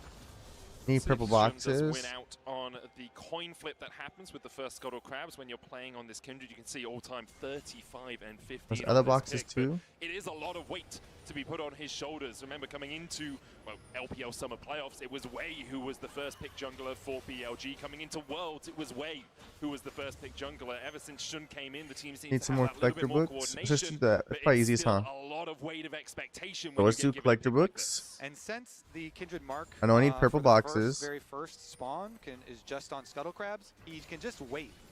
As long as the other Scuttle Crab already taken there, you just wait and it will pop I need up both eventually structure here decks, it on looks your like. Scuttle Crab as well. Just don't rush it down, but Zeus goes down for a little ward on it as well. It's going to land here onto Carrier. You can see the damage already going down into him. Let's get the third structure deck going so I can get that started. Caller doesn't connect with the root onto Elk. Now we're going to see an interesting skirmish around that skull. That's everything out there. Because a ward was placed by Zeus to spot it out. You can see Ona making his way towards it. Faker has to base though, has no mana. Gonna be forced Have to dice back filled up into now. lane. Okay, Knight so has where's the that? push. And here we go. The mark is there. Can he burst it down The here? wrong He one. might. He does. Want the Ona new manages to structure stop deck. it from happening. But Shun is looking for more. He flashes forward. Knight on the flank as well. Ona's going to flash away. Counter strike out from Zeus. Not quite able to connect. And the shooter Durand with the stun. His first blood again. The third time in 3 games for Not buy it, or I forgot to actually buy the deck, huh? It's about the license. And he's able to secure the first Raptors respawn. Great, skip both. I love this trick for Kindred players because, yeah, you're like, oh no, you technically stole away my first mark. Oh, wait. Guess what? You were marked. And we got Those the are all kill just those on boxes, you. huh? So he still got Oops. his mark. Beautiful start for Shun. First blood. There we go. Third game in a row now for BLG. This time Gumayushi will avoid that advantage for BLG. But a small gold lead now. This? I guess you could say, unfortunately, it doesn't go onto the Kindred, but Bin, I think, putting that kill onto him, definitely a good place to get that gold. I just Sleeves, love to see sleeves, that too, structure 'cause deck. You know, everybody in solo queue, when you're playing against Kindreds, you always focus so much on denying them their marks and stealing them their marks. But in this scenario, you actually give over even more than if you had just let him grab the scuttle. Mid lane prio, that's what it really There we comes go. back to. Knight there. I forgot I need to have a spot too for them. Structure decks. I will say, There we go. BLG burnt 3 flashes to do that. Ona only burnt 1. Obviously, to give across first blood, but there are If some Fire has a windows now spot, where put you in perhaps T1 here. can punish the fact that this Rumble in the top lane doesn't have a flash anymore, and you have a Jax with a flash and a Vi who can come in for the follow-up. Well, it's funny that you mentioned that, Medic, because the bot lane of T1 have moved to the top side, knowing that the Grub's spawning right now. The bot lane of BLG is also on their way. The wave is being pushed in mid, and BLG I want to stopped punch paying Faker. attention. I'm sorry. Hope you're watching Worlds. I'm not paying attention. What's happening? Tell me. Secures the kill. We get to see some blitzcrank value there. Goes in, immediately makes We can the play. blitzcrank. Owner actually yoinked away one of the grubs. That's all you really need out of the first pack to at least put the threat of 4 on the second pack. I mean, the good news from Faker's perspective is the kill went down to On. Bit of a mistiming on the Rend execution from Elk, meaning that he didn't quite have the damage to get the kill, so the Ignite ended up finishing it off. And Faker also didn't burn any summoners in that trade. He's now going to path up towards top, catch that wave as the bot lane of T1 transitions over to mid lane to match that of Elk and On. 2 marks here for Shun. Again, the 4th mark is where you get your nice range increase and you're fully operational. That's your big goal. And the Kindred here off to a very good start in this Kindred-centric comp. But there it is again. I love the flash rocket punch because it really negates the ability for Faker to flash away. If you flash outside of the auto range, it's still going to connect, you still get knocked up, and then the grab comes out afterwards anyway. Yeah, there was very little that Faker could do. He burnt everything to just try and push the wave out. And so I guess the good news as well is that BLG didn't have a wave to actually push the mid tower. So they were able to get a single grub, which is Start the next day. Still an advantage because it means that on the next grub spawn, you can still look to try and contest. Maybe even get 3 grubs for yourself. Potentially 4. In any case, Game was earning us $2 grand. Nice. Next major objective. 80 carries have moved towards the mid lane. You can see that Knight once again finds push on the bot side of the map. And it is going to be BLG to start this objective off. Ouch, negative. Should be them finishing it off as That's because well. I'm running the games. It I would forget. be ridiculous for T1 to try and go contest that, so they just teleport up to the top side. Zeus will collect the minion wave there. No reason to throw anything else into this BLG fire that is growing in the early game. Setting your sights on top lane as well. I thought Carrier was actually looking for a roam up towards top, a good vision coverage from T1 on that side of the map. That's the first time I think I've been negative since I started this game, huh? But with the wave situated as it is, he's Ooh, chosen this to kind of back off, dangerous. going back to base and knowing that he is prone for a dive. And I wonder if he's going to path back up towards mid or if he sets his sights back on top lane. It looks like top lane is his plan. And I want to see BLG continue with these aggressive looks because they are running the Galio here for Knight. It really enables the aggressive. Yay, Grandpa! Either Shun Oh, I didn't tell you about that probably because did my brother here. So, as you know, this is our original one. We call him Grandpa now. So let's see if they can actually make use of it. Currently, Where'd you go? keeping on It's okay. and Elk through mid lane here, trying to. Because he got replaced with this one. This is a big youngin, and there's a Gramps. And every single time anyone ever sneaks by when he's cooled down, Gramps gets him. Even game state, even though there is a small goal. They almost always come walking through this way to here, and gets them. One time they ever don't, they walk this way. Usually I'll catch This him. is what we wanted to see. Both teams relatively even, setting up nicely for a dragon. I will say, at around the 10-minute mark in both the previous games, this was about the gold lead as well, Betty. So until we get past 15 I'm minutes... gonna be optimistic, Medic. Cool. You want to be optimistic, I can understand that. It is relatively even right now, but often the game starts to explode around that 15-minute mark. Certainly does. First items are going to be crucial. You'll notice that Bin looking to rush his Leandries, get that item completed as quickly as possible. Something that we often see on these rumbles. Because the early prioritization on the Merc Treads from Zeus makes a lot of sense. Both the Galio and the Rumble, very valuable things to have Merc Treads against. But no major items completed just yet. The Grub spawning in about a minute's time. And Knight continuing to trade with Faker on the bot side of the map. Yeah, both the teams just willing to have this push and pull between the waves, you know. It's about getting towards those first items, getting towards the next neutral objective that's spawning. So although it looks like it's in action, it's just these small microcosms of action happening in each lane to try and find those minute advantages. And now you got to check those reset timers actually just before the second pack of grubs. A little interruption there, and now Faker cancels his recall on the bomb side, so he's not going for his base preemptively. He goes back to deal with the wave that Knight is pushing up. Bin getting a nice push here. Is sitting on just short of 1,000 gold right now. He has the Rumble ultimate as well. He's going to use it to clear the wave. They're looking for a dive. TP coming in, might just be looking for another plate here as well. Knight going in with the taunt. Bin doesn't really have much left. Put the damage down. Shun on his way across them, and we'll have that Lamb's Respite. Zeus already down to 300 How's your price actually, man? Strike away, but Zeus falls. Knight takes the tower. Meanwhile, the hostile takeover goes just short of Elk as he flashes to safety. Yours went down, BLG ouch. down towards the bottom side. Beautiful reward there for BLG getting there. Okay, slowly going up. Boom. Flash hook from on, they look for more. Faker goes back in, but the hero's entrance will bring Knight coming crashing down. Faker down to 300 HP. Bin now has that flank position, and the Leandry's complete. Owner jumps onto him with the Bolt Breaker and is able to keep him away from Faker for the moment. Faker dashes across the wall. Carrier's life will be forfeit to keep Faker alive. Brings out the bailout, but falls immediately after. Faker trying to escape. Knight still on the chase. So beautifully done there from BLG. As you say, they're not done yet. Still seeking Faker. Oh, but he didn't spot him. He doesn't actually know if he interrupted him or not. He's fishing for him. He's hunting. He wonders if Faker's still here. Now he's seen him. Where are you going to go, Faker?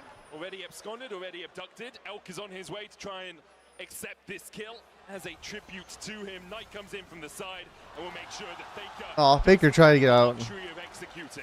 That's 5 kills now for BLG. 11.5 minutes in. They have just been finding pick after pick. And it was such a well-executed dive on the top side, converted into a nice setup on the grubs, that BLG are once again outplaying T1. And I want to highlight how BLG did it. They took over the jungle first. They're positioning first towards the objective, and then they got the early route through your jungle with the extra wards there, and being able to pull off that dive with the teleport. Does not seem worth it. He was licensed with so much. He's worth so little. Are we in store for a third stop in this game? This is why you don't talk in 10 minutes, Benny. Yeah, 12 minutes in, it is a massive lead now for BLG. 3,000 gold ahead. They're getting those first items complete as well. It's an opportunity first for Elk. Faker has managed to get himself a rocket belt, so he is kind of equivalent with Knight, but Knight has 1,000 gold lead and is starting to build up towards those next items. And what's fascinating is it's a quiet game for Knight, but his impact has been instrumental.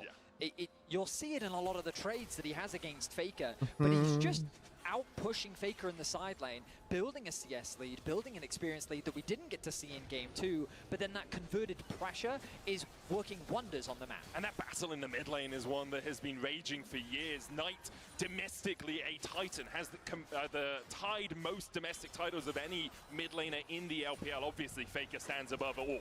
Stands atop the mountain, but Knight has yet to have that international success at Worlds. He's won an MSI with JDG in 2023. Full art, 69 bucks, good money. Is yet to become his playground as BLG look for a play on the top side. Equalizer down, Owner able to dodge away with the Vault Breaker, escapes the rocket grab from On.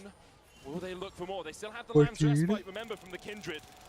That invulnerability field as Zeus is down to about half HP. He gets the leap strike out, and BLG will just force 310, nice. Yeah. T1 have to leave because Knight is in mid lane threatening that Galio ultimate. This mid laner you're talking about that does so much for his team on the Galio. Their game versus HLE, especially some of these team fights, people were popping off. Elk, oh my god, insane play in these team fights, but that actually created so much space for him. Carrier actually, Renata ultimate. Oh my god, I mean, this is such a crazy thing that's happening right now. T1 committed the teleport to the bot side knowing that that was their only option for a cross map, but Knight again got to bot wave and able to clear things out. T1 quickly adapt though, they convert their pressure into mid, they're able to unlock that tower while BLG actually keep the bot tower alive. Knight doesn't quite interrupt the reset from Faker, and now T1 can convert this into a dragon, but I think BLG is still more than happy with how things have played out. Yeah, they want to keep on snowballing here, get the Rift Hill, keep on taking down these towers, open up more space on the map for you to position so aggressively with these. I don't know what you're worth now. Let's see. Oh, go Pokemon. Well, not you. I know you're worth a shitload. More fearsome. When you have that defense of a Galio ult coming through, or even the long range of Rumble ultimates being able to follow there. So BLG, again, resetting after the Rift Herald as Knight pushes up once again, but they can immediately send that Rift Herald and everybody towards mid lane to try and pressure and knock down the domino line. You're nowhere near as much, are you? Managing to open up that mid lane tier 1 as well. Wonder why. What's rarer? This ghost, that ghost, or this? It's what we've seen both teams do so well from an advantageous position full art, throughout this series. super hollow, dotty BLG, thingamajig thing that I have they are here. forcing T1 out of their jungle. T1, thankfully for them, managed to pick up these camps before BLG were able to I have no idea what it is, but BLG will use sounds pressure neat. to push through bot. They still have the Rift Oh, Herald 5 grand in would be as well, nice. if they want to look for a tier 2 down here, or if they do want to open up mid. I mean, just look at the pressure that BLG is exerting right now. Are we out of red dice already? It feels like that everything is collapsing for T1. They're trying their best to cross map, but that top tower is barely dented. Zeus should be able to get it, but they're going to lose so much in exchange. The bot tier 2 is going to be secured. There we go. BLG ballooning their gold lead now to 6k. And all the towers are not equal value. The outer tower is 550 gold for your team. The secondary towers on the side lanes only worth a full 800 for your team, so even bigger rewards there still for BLG. And while they're investing their Rift Herald into those tier 2s, so many of the towers already wiped clean off the map, and it really does show in their gold lead. I think what's crucial about this draft as well is we saw it in game 1 That's where wrong one. by leaving the Yone open, BLG were able to find a way in which they could shut down T1. Not only did T1 get the Sylas, Ona got his Vi, Gumayushi got his hands on the Xayah, and Carrier got Renata. Like, you look at this draft from T1, and it's like, there's a lot of very comfort picks here. Zeus, also a very good Jax player. And BLG are just running rings around them. The way that they're finding these picks, the way that they're executing upon these plays. To see T1 being put under this kind of pressure is something that we really haven't seen any team do at this World Championship. Yeah, specifically at this World Championship, though, because in the LCK Summer, we saw this a lot. We saw T1 struggling to have the coordination that we have seen from them at Worlds. Remember, they were only just the 4th seed from the LCK, one game away from it being KT, who perhaps would be here today. BLG, though, have been like this the entire year, from spring to MSI, and now into Worlds. They are a dominant team, and when they get a lead at 15 minutes, they have about an 88% win rate, and we've seen that so far at this tournament. Heroes Entrance coming out, T1 trying to defend this mid-tier 1. Knight locked up underneath the tower, but he is damn tanky right now, and already... So this is one of those teams that when they get a lead, they just freaking chokehold you down until you're done. Just to escape the play. BLG lose Knight, but they take the mid-tier 1. Ooh, that was very aggressive. On under tower, they go for the Blitzcrank ult, and they start to play very, very early. They still get it, and they trade in the kills. I really thought that was going to be a huge throw for BLG. T1 did a good job of clearing out the wave first, before then turning their attention onto BLG, and it felt like that their focus was divided between the tower and the fight, but somehow they get away with a 1-for-1 along with securing the objective. Yeah, again, and the extra objective you talk about, yeah, the outer tower, 500 gold, plus the kills. Yeah. Here's the early hook on the Blitzcrank to start it out, so they're still tanking tower a bit. They're fine with it. Galio ult comes down, Renata does delay them under it, then they're trying to both get their kills, but then also finish off the tower. Ends up being Knight falling in exchange for Ona. Faker steals away the Galio ultimate to help with the disengage. Well, like she bought it. Okay. You can feel the tension in the arena as T1, their backs are getting closer and closer to that wall. BLG continuing to extend the gold lead. Dragon spawns in 55 seconds. You imagine that T1 is going to look to concede this objective, as right now they're not really in a position to win a fight.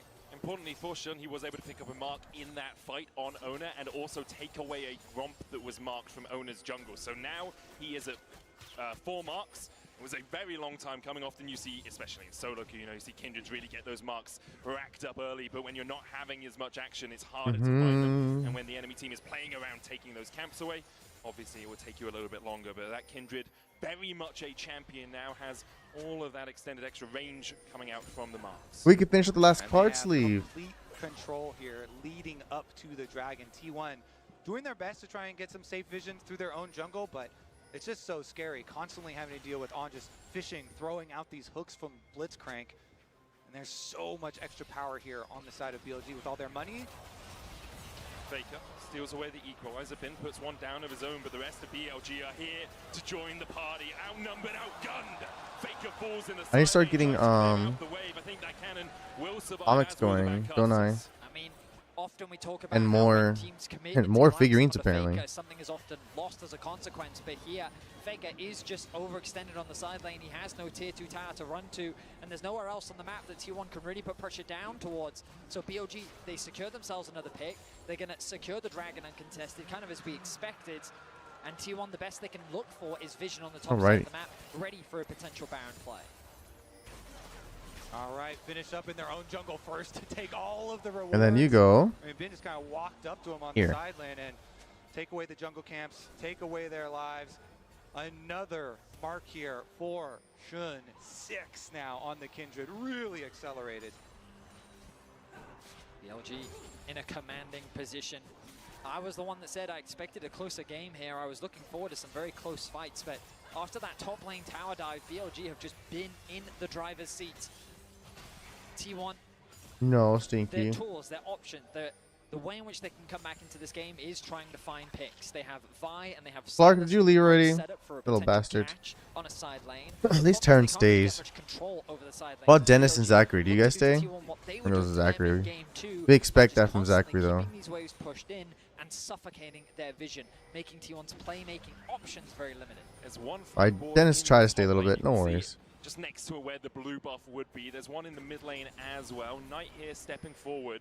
Faker spotted on vision as T1 decide not to pull the trigger on the play. Zeus and Faker do have their teleport, so if you're looking to shut someone down, Knight is an option because he will often be on that side lane, but he has 2 items already, Riftmaker as well, giving him that Omnivamp if he's in combat for a long time. And with Shun waiting around the corner, might come around towards mid. TP behind, they're looking for the play. It's Knight who's locked down, the rest of BLG are trying to get into it. TP coming out as well, the hostile takeover used, immediately locks up Bin, but look at the damage, there just is none, and now Shun is here to join the battle. Zeus tries Look to back, jump the on worst top of time to see one hell of a fight breaking out. Bin's already on a rampage. Oda has to dash away. Guma didn't even get an opportunity to join the fray, and On doesn't want to give him an opportunity to leave.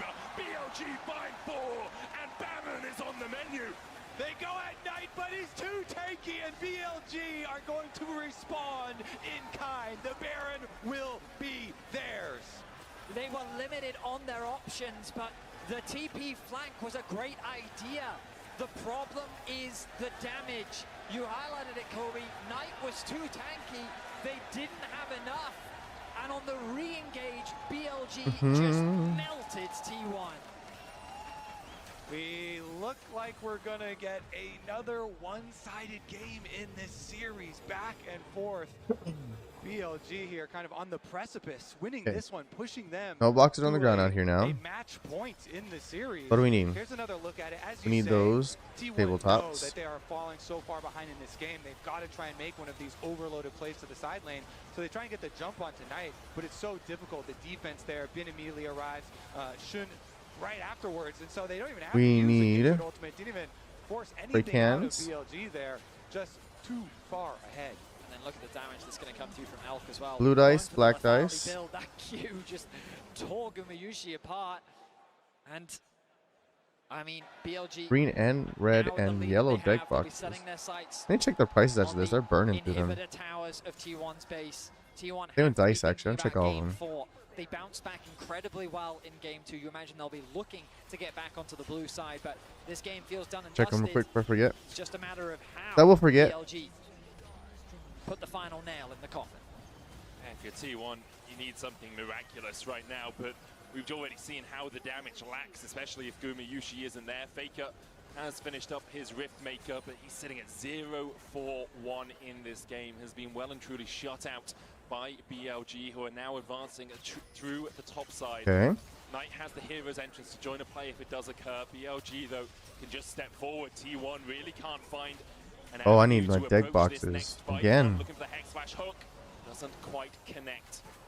Knight, though, doesn't have a wave in the mid lane. Could go across towards bot. The next wave's still about 20 seconds away from crashing into that mid lane inhibitor tower. And here's the engage. Knight locked up, trying to Check just actually punch these away, but once prices. again, T1 are engaging on the I don't remember last time I tankiest checked member them. of BLG, and they can't find anything with it. That's a Fate's Call used. That's the hostile takeover invested as well from Carrier, and BLG shrug it off, shrug their shoulders, and begin the advance once again. T1, and not much they can do in the face of this LPL onslaught. They're just going to have to watch 2 inhibitors go down, and still. I don't think they're going to stop. All right. I mean, it's better. They've got another 34 Quality check. Let's go. seconds left on this Baron, and so they're immediately pushing this one down as well. I mean, all I'm thinking of right now is what a great story for Shun it has been. You guys already mentioned what happened during the regular season with the income of Wei, but to bring out the Kindred now once again, the TP flank. Hook going down, cease and desist. They're looking to lock down Shun. Kerry already fallen as the hero's entrance will block Shun from taking any more damage alongside that for Lamb's Respite. T1 have lost their support, but can they find the fight? Zeus sponsors Stopwatch, doesn't have much mana left. As Knight goes in for the engage and still lands the taunt. Gumayushi down to half HP. Zeus has already First one, fallen. good. BLG continue to advance. Owner, Gumayushi, and Faker trying to hold. I don't know Kindred can be this strong in pros. I never see her played. It's crazy. But they've lost 3 inhibs for it. I mean, it's the best fight that T1 have been able to find so far in this game, but the problem is they're too far behind. All right, let Terrence go, buddy. No one's coming. Knight literally just walked menacingly towards T1 and said, "You're not defending this inhibitor. Concede it now." And they're You going can to go, Terrence, whenever you want, buddy. Thank you for staying in the night for me. Secured Dragon as well. I'm just gonna open up some manager cards. They teleport very deep in the jungle. 45. Oh, that was quite nice, actually. Owner with his ultimate able to still stay connected, but they have the emergency buttons of the Galio and the Kindred ultimate, which kept their backline alive while they killed off Carrier. Flash in from Guma, throws out the ulti to secure the kill onto On. Zeus, though, he'd already committed everything to try and getting a kill. Means that on the retreat, it ends up being a trade back. And Guma, with no flash, leaves him more susceptible. But I mean, right now, T1, they're just left with the scraps of their base as BLG walk away with everything. BLG on the Is there a bigger one I can use for more cards? I wonder. Now think about it. Personal one. It's been 4 years ago on Suning. He wasn't quite able to take that final hurdle. Coming back here, he said, "I want to win the glory back for the LPL." Big personal show. Resurrection for the LPL. Wide shelf. Ooh, what is that? Important for them. Redemption as well for BLG as they lost to Weibo last year and weren't able to make it to the finals. Now, Auto Sun T1000. I want to load you up later. What is this though? BLG are forcing T1 This to what make the this is final stand essentially in bigger. this game. Owner goes in with a bolt breaker hooked in as well. The cease and desist. Silence Ultimate. I don't need that yet. I don't think we're big enough for that. Okay, so they lost game 1 and they lost game 3. Oh yeah, so I remember I was telling you earlier. This is what I heard. I literally woke up after the first time lost when I was sleeping. I woke up to this and found out they went 2. I was like, oh no, and I wanted to stay awake and I couldn't. It was so hard to stay awake. Calm and cool as he walks off the stage. But BLG have come into this series looking nothing but confident. You could say that again. Straight from draft, straight from the level 1s, in-game, clean. It really was. We're going to be back with game 4 in just a few moments' time. Don't you dare go anywhere.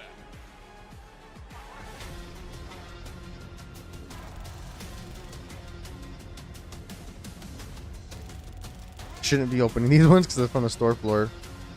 I only do a couple at a time and smarter, but I'll jump 8 pack at once. That's going to kill my profit. I gotta be smart. 1,300. Freak yeah. What are you? EX holographic fun, amazing, whatever you are. Thank you.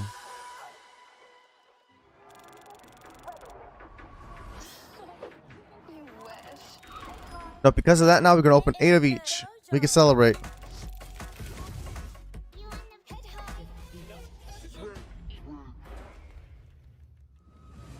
We finally got a really big card besides one having the glass cage. I don't really want to get rid of my ghosts because of how hard they are to find. Plus, where that polka dotty holographic one apparently is incredibly hard to find.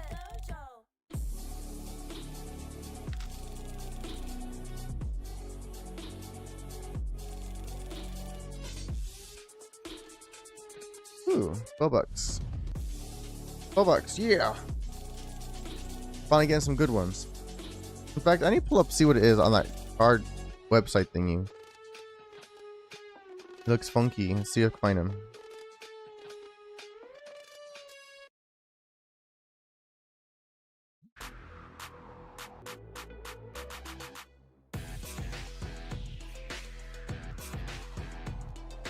There's 111 different types.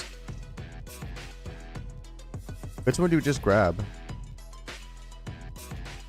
We just got this one, didn't we? EX legendary foil. So he's a second most expensive. Nice.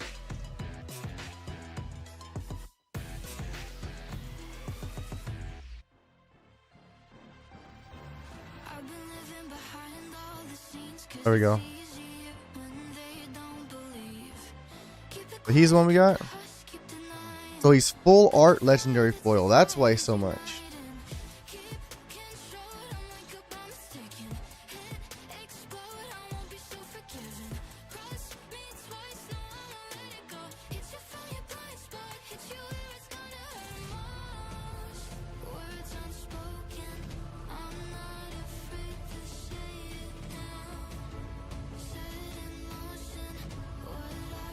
I need to check my world's pick'ems. I forgot to check the crystal ball thing.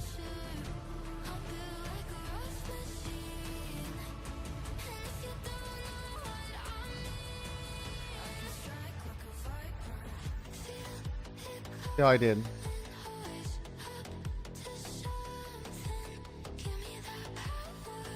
S tier. And ooh, top 5%. Hell yeah. Pick'ems.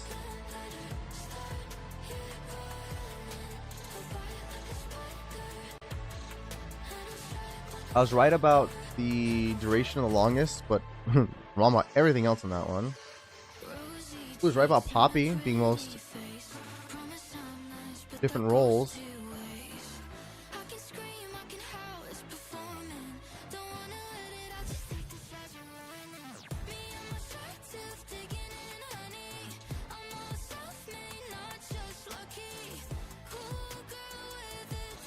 Ooh, I was right about the players. Pentakill,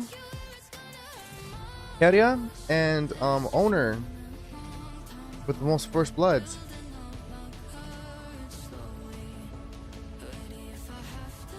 I was right about who won World since the beginning. Oh yeah. I was right about PSG Challenge. Not bad. I can open up League later and see what I get. Forgot all about that until now.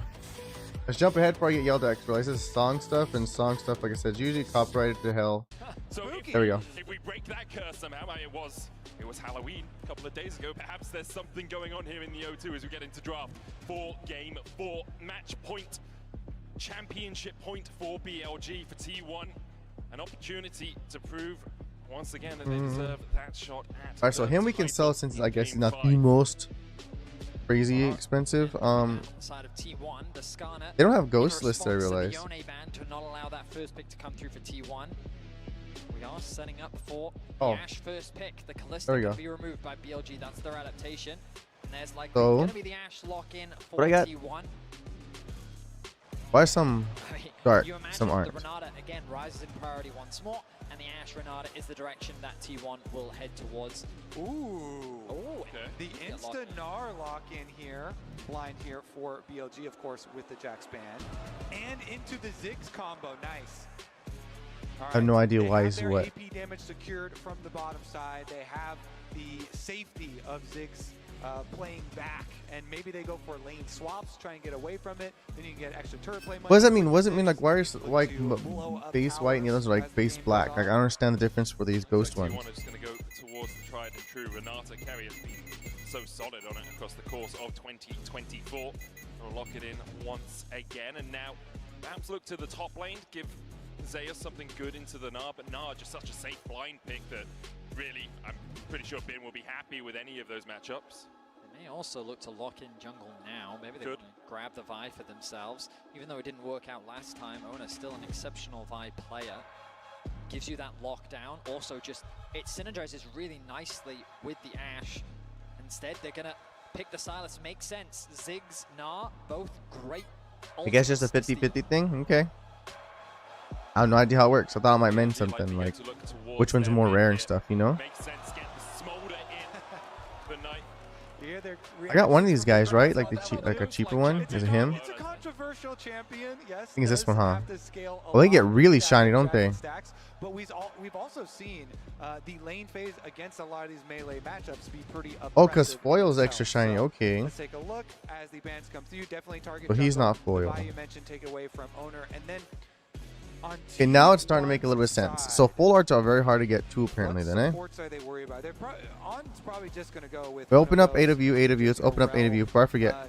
We're celebrating. They're still scared of the Blitzcrank after last game. Some flashbacks there. I mean, it makes sense. Faker particularly didn't like the flash did not have a punch. fun time. Faker getting caught a few times in that game. The Nocturne.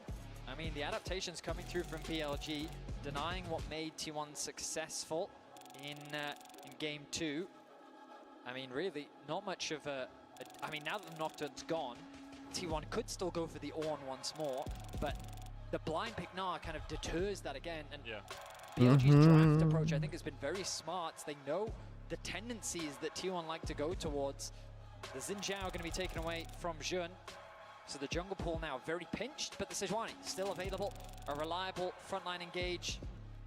And that's going to be locked in. And a pretty good denial pick. Don't want owner providing that synergy to his solo laners. With Those that watched, make sure you do watch game 4 and 5 because for everything I've seen, like the clip, blah blah blah blah blah blah. Not can't speak. All things are popping up, clips I've seen popping up on TikTok and Twitter and YouTube Shorts and all this fun stuff for clips is about Faker and them going absolutely nutty these games. So let's see how he does in game 4. Oh, I kind of gave away, huh? Same game 5. Everyone listen to that. You didn't hear nothing. Shut up. Watch. You'll see. Zeus' Rumble is definitely a terrifying pick. If there even is one. So comfortable on the champion and into the worst part is, I think in the early laning phase, Rumble that's what we're hoping, isn't it? Later on, it gets a little bit safer for the Gnar. Looks like it's going to be popular. If it doesn't happen, I mean, kind of is what's happening, getting stomped a little bit, eh? He's incredibly comfortable on. Yeah, and kind of preemptively into what you expect to be an on recon. Yeah, I think that's a really good answer for sure. Good Dino fluffy disengage as well. You can see PLG once Alright, I'm ready to open for tomorrow, I think. I got everything loaded up. They could be busy for the night. From BLG in this series. They have easy ways of engage. They have good follow-up. I need to get more figurines going, and I need to get comics going. Its ability to slow the I think I want to see how big that double wide shelf is for figurines, since they seem to take up a lot of room. And there's so many of them. I can use this for comics, you know? Have been a lot centered on who is going to find success in the grubs and get at least 4 to 6 grubs for their team. Let's get us open. Let's get our bills paid. And let's see how fast we can get to be the T1 side, at least for grub fights. So maybe this game will put to the test. 3,000 for a shelf. Jesus. RBLG going to be able to outscale that later with some smolder value. I definitely think T1 have gotten themselves 1, 2, 3, 4, 5, 6 on both sides for vintage cards. Comps have been very successful so far at this World 3, 4, 5. So slightly more cards if I get that card table. Convert that into something greater was something we also saw with the Ornn Nocturne composition that they drafted earlier in this series. And so Gumayushi's arrows are going to be crucial, and Faker's stealing of things like the Sejuani ultimate and the Gnar ultimate are going to be important to setting up those plays for T1. I really want to see the T1. Someone bought the yellow already? Oh, someone bought a red? Whoever's doing that, thank you. Oh my, wow. You like mats. Excuse me, Renata. But yeah, I mean, backs against the wall now for T1. Our reigning world champions find themselves. Who bought that red box? Someone had to bought the red box. It's expensive. And we talked a lot about the weight of expectation, the weight of the crown sitting on T1's head. But in this moment, that is realized. How busy you guys are staying. I'm so proud of you. Actually going out without buying items. He's going to recall. He'll buy himself some items. Now has a Dorman's ring. Wow, he is a lot and faster. Holy a crap. health potion, but even the infallible make mistakes here on the grandest stage of them all. The grandest stage in esports. Faker fumbles at the start, obviously. Just a small mistake, just a small misstep, but that is all that can define a whole series like this. BLG just one win away from that World Championship. The LPL to return to being the best. This is all team fine in now. the world, or having the best team in the world for the first time in 3 years. To take that title. How big is away that from shelf the gonna be? defending world champions. The T1, it all rests Where's that on this $1,000 game. card? The BLG, they will have another opportunity if they end up losing. T1 poke their noses in, but doesn't look like anyone is going to get too much out of this level 1. The tiny bit of ward experience is Don't currently still in the game grabbed on it? this Worlds patch. Not taken out quite yet as on live, and so that will remain for Faker there. As T1 go for their invade, get their ward down, and Ben will just Wasn't be forced you. to watch on. And for the first time this series, Someone bought it. on Holy this shit. map, Ben is You? hovering around. My guy. I wonder if he's trying for a... Nah, okay, no steal for him. Alright, I guess we can get it. Ward in the brush as well. How Spot big out is if that Ben shelf? tries to do anything cheeky, but we haven't seen this split map swap so far. Both top laners throughout the series have been doing what you see Zeus doing now, trying to leech what experience they can. But Zeus is very much isolated. Well, you from the are rest of his team. I'm Chonga's kinda shelf. surprised that we don't see him hovering around the mid lane, sharing experience with Faker, getting ready for the potential dive, because the thing is, Jun is going to be trapped on the bottom side of the map, which means that Zeus is very susceptible to an incoming dive, and with Bin on the way, T1 have to be ready to stop this from panning out for BLG. Yep, they're going to bring all 4 here. Bin helping Shun accelerate his jungle clear while they build up the rest of that wave and head on over. Now Carrier, level 2, Oh. gone back to base, making a beeline towards the bottom lane, has to get there as quickly as possible. Owner hovering around the top side, ready for a potential TP in from Bin, but he's sticking towards the bot side of the map for now, ready for the oncoming dive. And the risk for Carrier is him trying to get back into this lane. He may just be cut off by Shun and Bin. He'll be seen on that ward about now. There we Zeus go. Gets the level 2 underneath the tower, flashes away from the grand entrance, but the damage continues to rain down from Bin. Shun tanking the tower. Zeus gets a bailout. Carrier keeps him alive for the moment. That bailout will run out though, and BLG can look for a redive if they so decide to. Zeus taken down. Bin flashes away on tanking the tower, and BLG will escape with a kill and their lives. Nice, just the tip of the W There we go. there from Shun. Able Yeah, a lot to of get screaming it. over there too. They're able to finish it off. Elk here cashes in once again. So many games we've had Elk getting first blood. He'll be rich on the Ziggs again. I mean, in terms of XP, Bin hasn't really been able to catch much. He's not even going to TP to the top wave. He's just going to run towards it. Ultimately, though, BLG secure themselves. I need a to put kill. something away. It's easy to Well, put I'm not away. Sure I would say that it was a huge advantage gained as Zeus TP's back into the bot side, is able to catch a lot of the remaining wave. But one bat. And the There's gold any still bats? remains in. The big thing affecting these lane swaps, Yay. though, is that Ziggs also takes teleport here. So not only did Elk get the first blood money there with the cash-in, but then teleports right back Okay, how down hard to do the you bottom place? lane. Zeus has no flash. Wow, you could put a lot. Him All as right. a 1v1. Elk has a flash and, of course, the satchel to escape any precarious situations. Carrier's working his way up towards the top side. Bin without that summoner himself. Perhaps we'll see a dive materializing because Owner's on his way towards that top lane too. Faker forced away, 150 HP on him. Make it very difficult for him to stay around. Carrier looking for the handshake here. Bin jumps away. And the handshake is just short of a full agreement. And they're actually calling Shun over back to the bottom side once again. Dive o'clock, the grand entrance goes down. Can you stack like shelving units? Probably not, right? An easy execute for BLG. Bin reads that the dive is likely coming top, and he's out of there before a play is even set up. Meanwhile, Zeus sticks around a little too long and loses his life once more. Still, though, you can see he's 300 gold up on Bin. He's still level 4 to the level 2 of Bin, and so while he is conceding gold, ultimately he still finds himself ahead of his top lane counterpart. Yep, dying for experience, sticking around down there on the bottom sides. Meanwhile, finishing up with the rest of this split map jungle camps here. Take away the rest of the Raptors. They put you in a before box. Swapping over, and BLG feeling pretty good about this one because in the mid lane, Knight has just been pushing in constantly with this Smolder, stacking up, scaling quite I can get nicely those here, real quick. working away at his own turret plate. He's going to get knocked up here. It's more about just getting stacks for Knight. As you say, he's on 24 right now. We'll just want to get towards that 225 mark. Zeus, once again, a little bit overstepped here in the bottom side, and Bin jumps in. There we go. And Minion takes the Highway Express to get towards this Rumble, who goes overheated. Flame Spitter going down, but Zeus is going to go back to the fountain again. No escape for him. He tries These are to great, move actually, away, for these. but in the end, he will be put in the ground by Bin. BLG now. I have a lot. 1, 2, 3, 4, 5, 6. I could probably do the same thing for boxes. I don't need that many boxes, right? And I mean, the first few kills, I think, weren't the end of the world for Zeus, but now adding a Now I can start third getting the comics is really going. gonna make things difficult for T1 in this early game. You can see Shun with a 300 gold lead over his jungle counterpart. That Ziggs is being accelerated so much and been able to close that gold gap that had previously been built up in favor of Zeus. On's on the warpath here, passes through mid, and T1 are trying to stick to that game plan of taking down the grubs to be able to snowball turret plate money and turrets later on. But BLG with so many early kills already throwing a wrench into the plan. I mean, Shun has just been so active throughout this series, constantly looking for ganks, and he's a core part of why BLG is even here.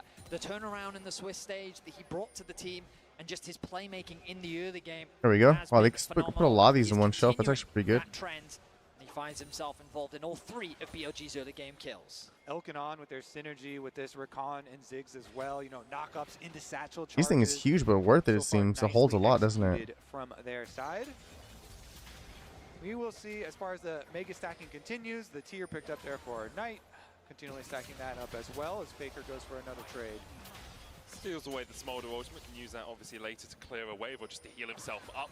Let's give you a bit Bam. of health regeneration. Okay, now starting comics. In the middle of it, Faker now pathing down towards that bottom side. Owner's on his way down there as well. Gumayushi and Carrier able to take a plate in the top lane. Elk, only level 5 right now, does have the flash. Guma's 6, so has that enchanted crystal arrow. On's going to try and hold this wave so that Elk can get back to the relative safety of the tower.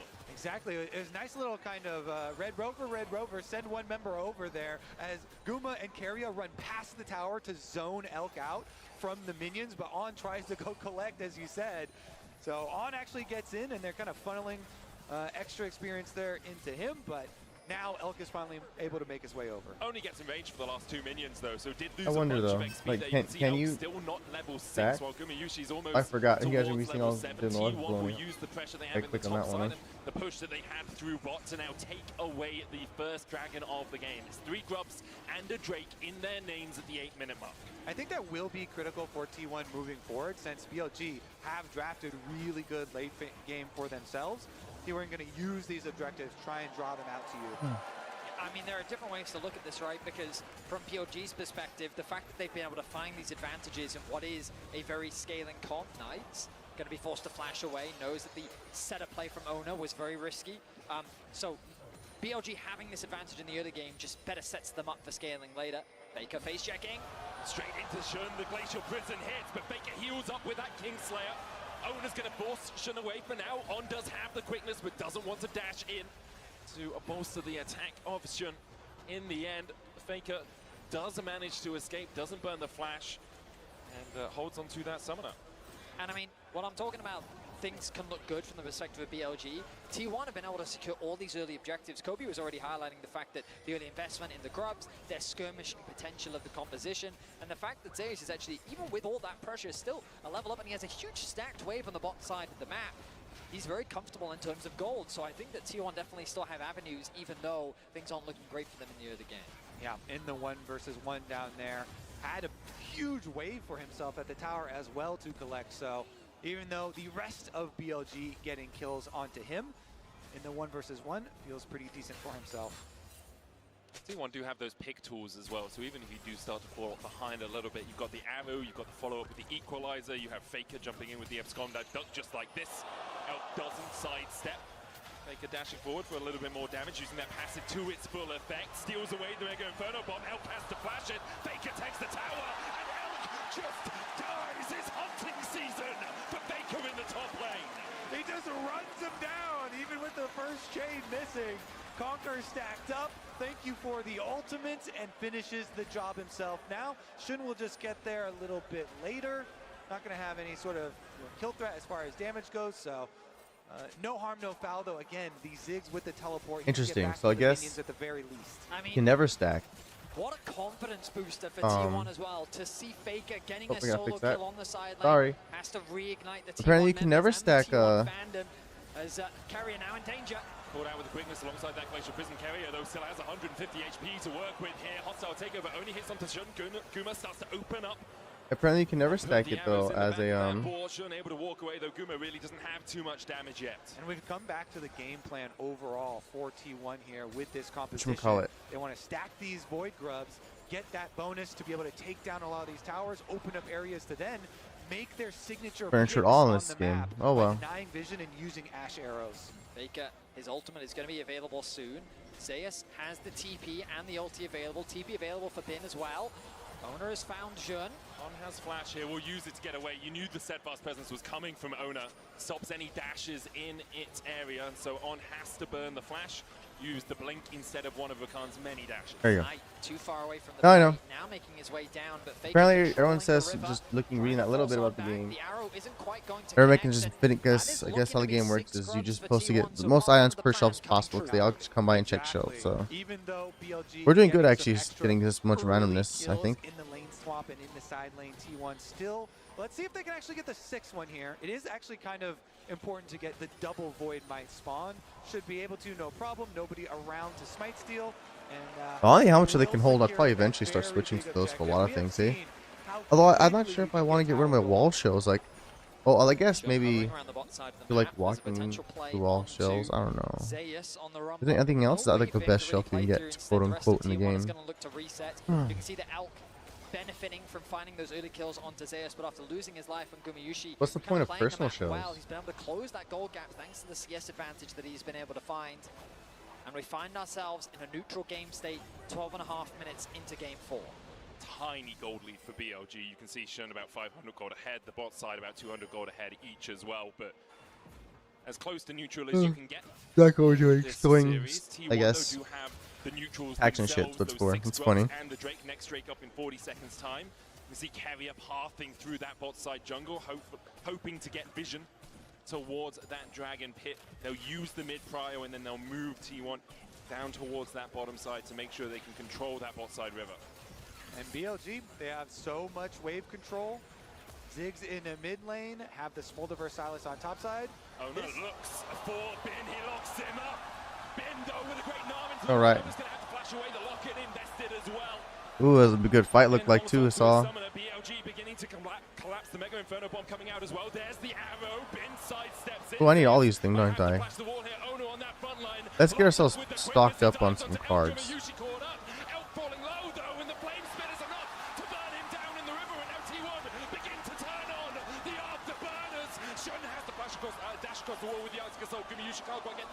Ooh, we can start purchasing Destiny stuff. I mean, forgot about that. Got their Digimon.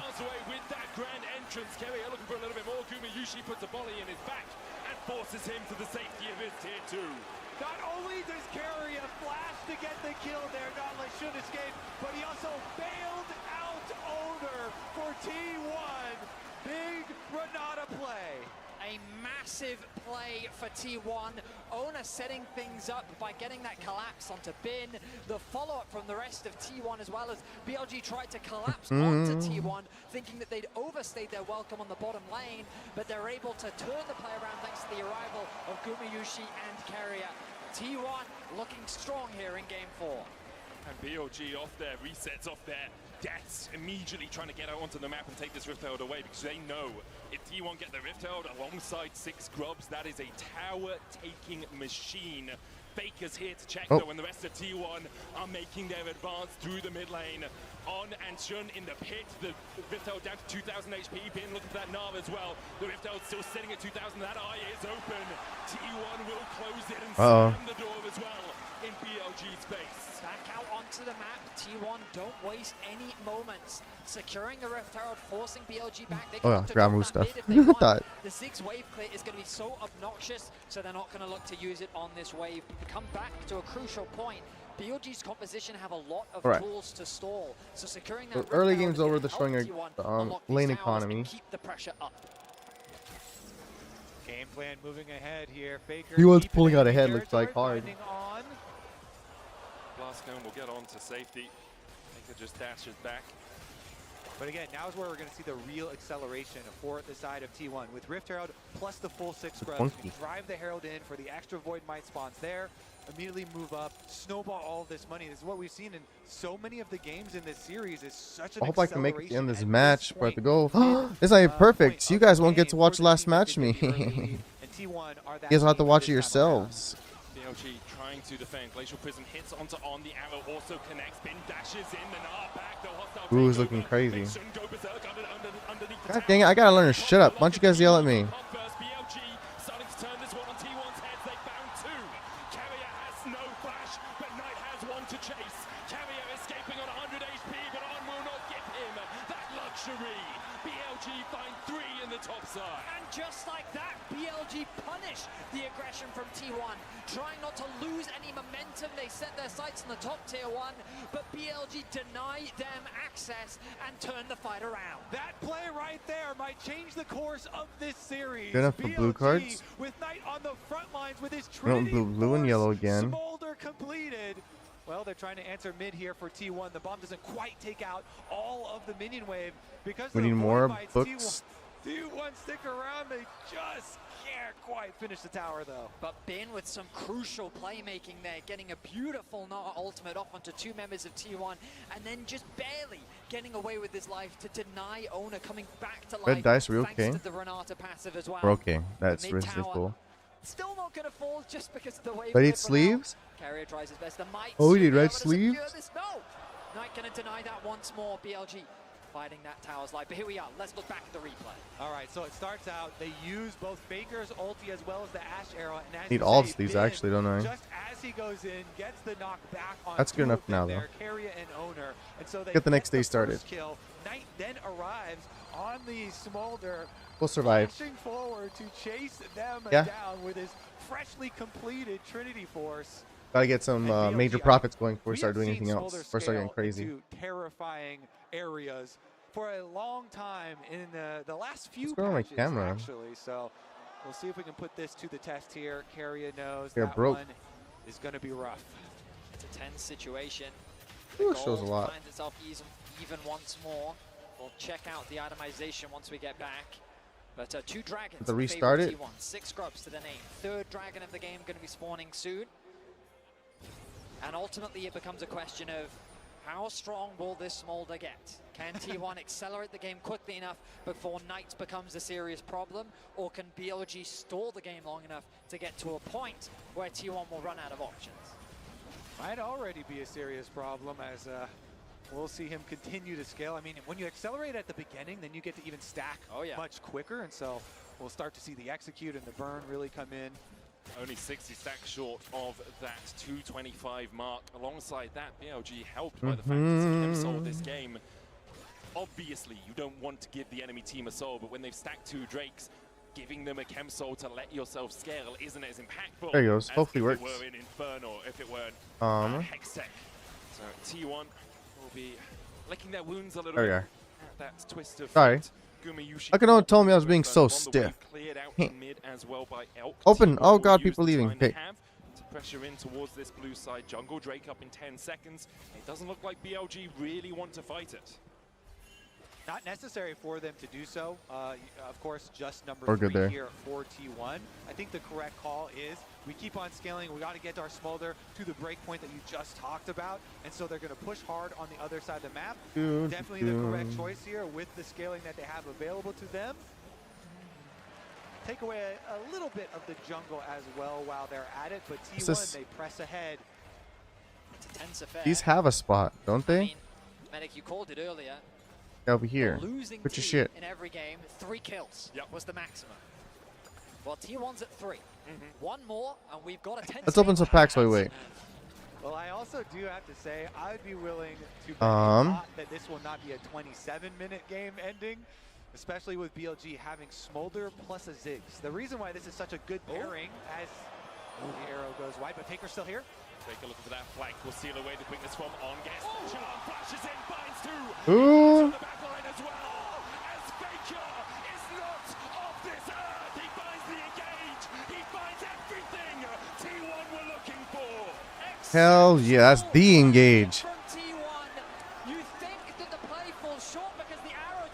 Thought the arrow was it? Nope. Faker comes himself. I'm the arrow now. And then with the 6 grubs, with the rip kill, they immediately take the tower afterwards. And guess what? They're turning straight towards the barrel. Zeus it's just ticking away to the flame spitter damage. Zeus tries to turn it around, and in the end, BLG unable to hold on to their tier 2. Bin's coming across from the side as well. He TP'd in. T1 have started the Baron, and you have to feel it all hinges on this. On a knife's edge between T1 and BLG. Will BLG look to try and take the fight? Chun has Flash and Smite. Elk now joins the battle, teleports in. Bin looks for Keria, lands the slow with the boomerang. Knight TP'd in as well. BLG are going all guns blazing into the battle here as T1 are hailing the retreat on dashing forward. He's only at 300 HP. Faker eats the bomb and is taken out low. Mega Inferno Bomb going in. Zeus will sacrifice himself for the good of his team to make sure the rest of T1 are able to escape with this Baron. The quick Good job, Zeus. T1, they teleport. See that? Rumble's a threat, so they have to drop him. He's going to kill some more of them. And by doing so, everyone else can get away. Got so much out of this. Faker on the flank, even with the arrow going wide. He makes the play, and T1 finds so much. I mean, the arrow comes through. It does not connect, but on the right 111? When did I get that? I was not paying attention. I was watching the fight. It's worth it. Faker's more important. Ooh, it's full art. That's fine. The knockup come through from Ona. The wombo combo is exceptional, and T1 finds some much needed kills onto the crew. 2 crucial carries. Yeah, Piggy Adventures. Yeah, Faker laid the way for the Renata ultimate there, catching them up, and then Zeus, who had been 2v1ing earlier, goes for the sacrifice here to allow all the other Baron buffs on T1 to remain alive. Yeah, we've seen so much Bin rumble. I thought it was Bin making the flash, but it was Zeus, and he did have to sacrifice his life up towards the top side of the map. T1, though, immediately back out on the map, and look, they're doing what they did in Game 2, spreading themselves across the map, pushing in top, pushing in mids.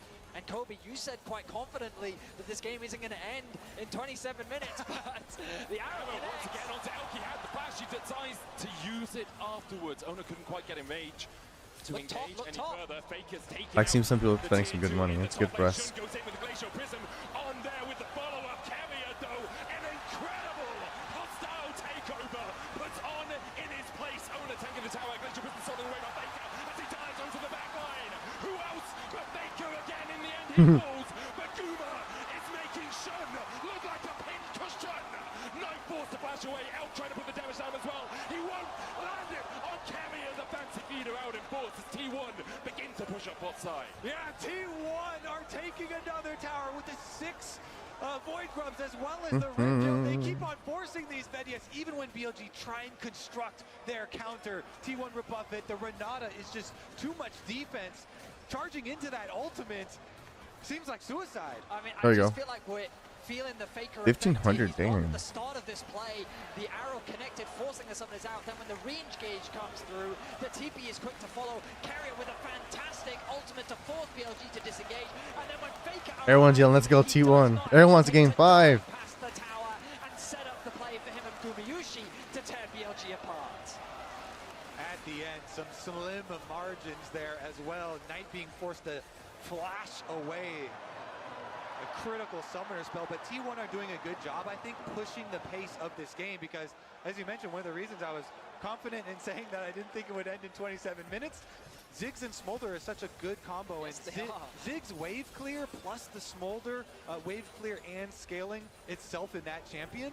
But because T1 got those 6 Void Grubs that we have been so probably too So blue and the pushing yellow power, that they have shown and really accelerating this game and being able to get their Dragon Soul as well in a very timely manner means we are still on course for that T1 game plan. And credit to Zeus. 0-3 during the laning phase has bounced back phenomenally. Been landing some very important Rumble ultimates, and he's going to be important in the upcoming sieges. That tool is great for zoning away the for zoning away the Smolder and the Ziggs from providing that wave clear and protecting their towers. That's so The Bison bat managed playmat? to put that damage down on tonight to keep him away from the battle because he has hit that 225 mark, now sitting at 230 stacks. That doomsday clock has ticked over to midnight for T1. They are still in the lead. Chemsol, 4,000 gold ahead. 6 grubs, Baron up in a minute 30 as well. Faker has been on fine form, finding people with the quickness, with those engagers. But BLG can still hold on to the I got you guys plenty to keep busy. They Better start stalking. are on championship points, so even if they lose this game, they have another to battle back against T1. Owner forced away. I think this will be the last night, so we're gonna start opening a crap load of packs since I'm gonna have to go for a couple hours, and I'll try to get back on tonight. We'll see. Let's see if we can make it to the end of the game. Smolder working towards the rapid fire. That's when you really start to get scared, when you have the poke of the rapid fire Smolder plus the Ziggs. T1, they've got a nice little window here, though, with a very, very sizable advantage with Dragon Soul plus Baron coming up, which they can try and use to bait BLG out and look for their engages. So many snap engage angles. Faker with a stolen Rakan ultimate at the moment. Looking for Shun. Glacial present, Faker dodges. He knew something was up. His spider sense was tingling. Check there. His Good spider reactions senses. from him. Pops the Scryers as well, and T1 can come in to take away all that safety. Owner manages to get the knock into the wall. Steadfast Presence already been used, though. On will have a second dance away. Hostile takeover coming out. Shun cleansed away by that Mikhail's out of. What's so expensive? It's just an investment of ultimates from T1. Mikhail's used. Carrier flash handshake. Pulls back Elk. Faker trying to get with the quickness onto the backline. Gumayushi unable to open up quite yet. Bin doing the damage onto Owner as well, but already Elk is down to 300 HP. On the top side, Shun is down. The equalizer out from Zeus will save Owner's life and force BLG away. It becomes a question of can the Baron be secured, and with Shun down, What are you talking about? the answer is yes. There is no smite available. Elk, crucially, still has his ultimate up, but with that, Faker secures his 500th kill at the World Championship. BLG are looking to fight this. They TP'd Elk into the mid lane. Has that mega I guess combo. walking Ball's like gonna that over go there. onto Owner. Faker able to dodge to the side of it. 3,000 HP now on the Baron as BLG advance. T1 have already got the Baron though, and BLG now have to begin to retreat, but the damage coming out from Elk is absolutely massive. Faker dives in, lands on Bin, grand entrance, already locks him up. He wants to stopwatch to try and buy himself a second. Has the bailout taken on him as well, and he flashes. Faker survives somehow. T1 get out with the Baron, but and BLG are unable to find purchase on the game. Faker plays a dangerous game. They're so close to the execution, but he's able to immune it, flashes out, and escapes with his life. My goodness. We have enough for another Faker has turned thing, it so let's up do to it. 11 in this game 4. He knows the stakes that are in this game, and he Next does comic. not want to give up the title that easily. It's likely that we're going to game 5. T1 still have to close this one out. The arrow connects. Not quite. Shun flashes away to safety. BLG really got to just keep focusing on their defense here. They do have flashes on both Knight and There we go. Elk. So as long as they don't let anyone get caught. Just gotta make sure I they have price it immediately. some critical summoner spells here early on. If they focus on their wave clear and defense at towers, then T1 really are going to have to make use of this 2 minutes of Baron buff to crack inside and get to those inhibs. T1 need to get someone in the mid lane. They're going to send Faker over. Rumble is actually going to stay top to catch that wave. Has the TP available. T1 being spread quite thin. Normally they prefer to play That one that person 4-1 forever ago said setup. they wanted issue number 2. Here you go. Doing a good job of pushing that top wave in deep. Now he can regroup. Buy a little bit more time for BLG. Again, the wave clear looking to be strong here from the side of BLG. Knight's chipping away. Not doing a huge amount of damage to Owner, but for now, all they need to do is stall. They're doing exactly that. 90 seconds before the Elder Dragon comes to bear. BLG yet to pick up a Drake in this game, but if they get the Elder, their fortunes may change. They are just trying to defend right now. T1 have been unable to break the base, break that inhibitor line with this Red Bull Baron power play. A minute left on it, but it looks like T1 are going to just look for the resets here, get back out onto the map, get that vision control down once again, and then try and pull BLG into a fight at Elder, because they've got to. You Who's can't being just full give the Elder nice? away to T1.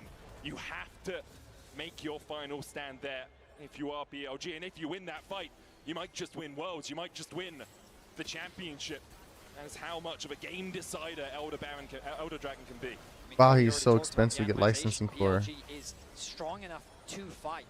Their carries are in a position, and ultimately comes down to execution and finding access to this Dragon Pit. Right now, T1 are denying all vision on doing what he can to find angles of attack, maybe even a TP flank, but he's been Art caught. by Chica. Unlocked up against the wall, pulled back with a handshake. Here goes. Verdict finds him guilty as On is slain by Gumayushi, and now will BLG even try to mount a defense around the Elder Drake? They TP to the bot lane. Bin looking at that flank position. His Mega Knight's going to expire pretty soon, and Faker's looking for a flank of his own as he TPs in towards this blue side. Bin now on the wrong side of the rift as Faker's hunting, and he's looking for a bit of the flash forward. Xenos Peasant's Knight able to flash away as well. The hostile takeover comes. Oh, Faker found him. Stolen away by Faker. Locks Bin against the wall. There goes little Nor. 6 feet under. Shun next on the menu. Guma. Oh my god, so good. Shun taken out by Zeus. The equalizer does exactly that for T1. It's going to equalize this series at 2-2. The reigning world champions will not go down that easily. They will push us to a deciding game. Our whole team is just so fantastic, aren't they? There's only On left to defend the Nexus. Faker steals away the Rakan ultimate. The defense is not strong enough, and T1 will bring us to game 5. On the shoulders of Faker, T1 will go to game 5. There is no one like him, not on this earth. T1, take us to Silver Scrapes. Hell yeah. Oh, here comes the song. Those who watch the one little video pillow montage from me, our brother doing really stupid things in Earth mode. Here it comes. Turned miraculously after some incredible plays from that man in the mid lane. Wait for it. Game 5 is what we wanted. Game 5 is what we will get. How we're gonna end. You guys watch game 5 on your own, guys. But here comes. Ready? Carry a Renata, obviously very big pick, and Faker Silas. As we go to the champion select for the deciding. Get to watch Knight and Faker really go at it.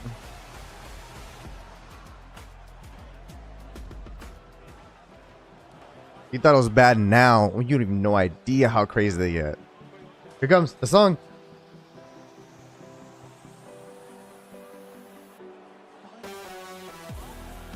Dun-dun, dun-dun. That's the anthem for League of Legends. They only play it for game 5. That's always amazing because that means both teams went 2-2. It's a hell of a freaking series. Oh, it's so fun.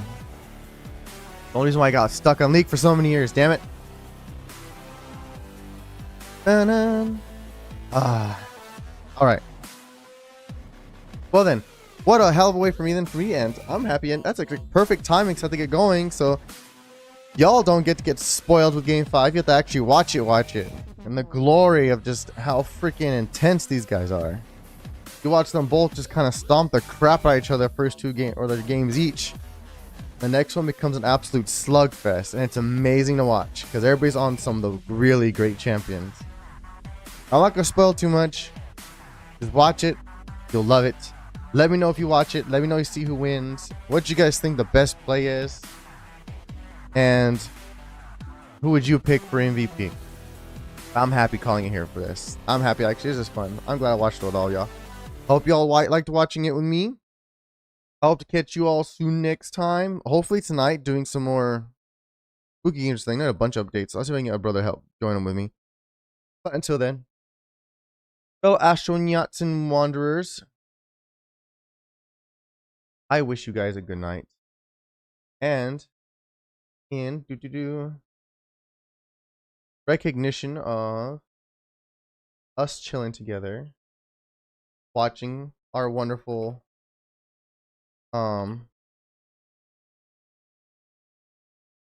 Leagy Weegy worlds.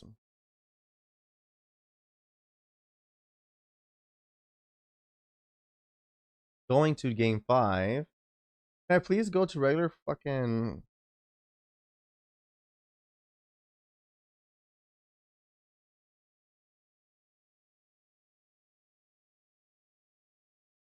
There we go. Where's the song?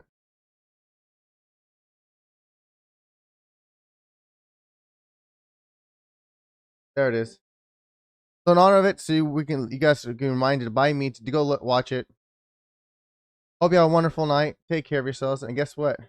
But you think very familiar on the outro. Bye bye everyone. Bye bye. Bye-bye. Bye-bye.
Wow.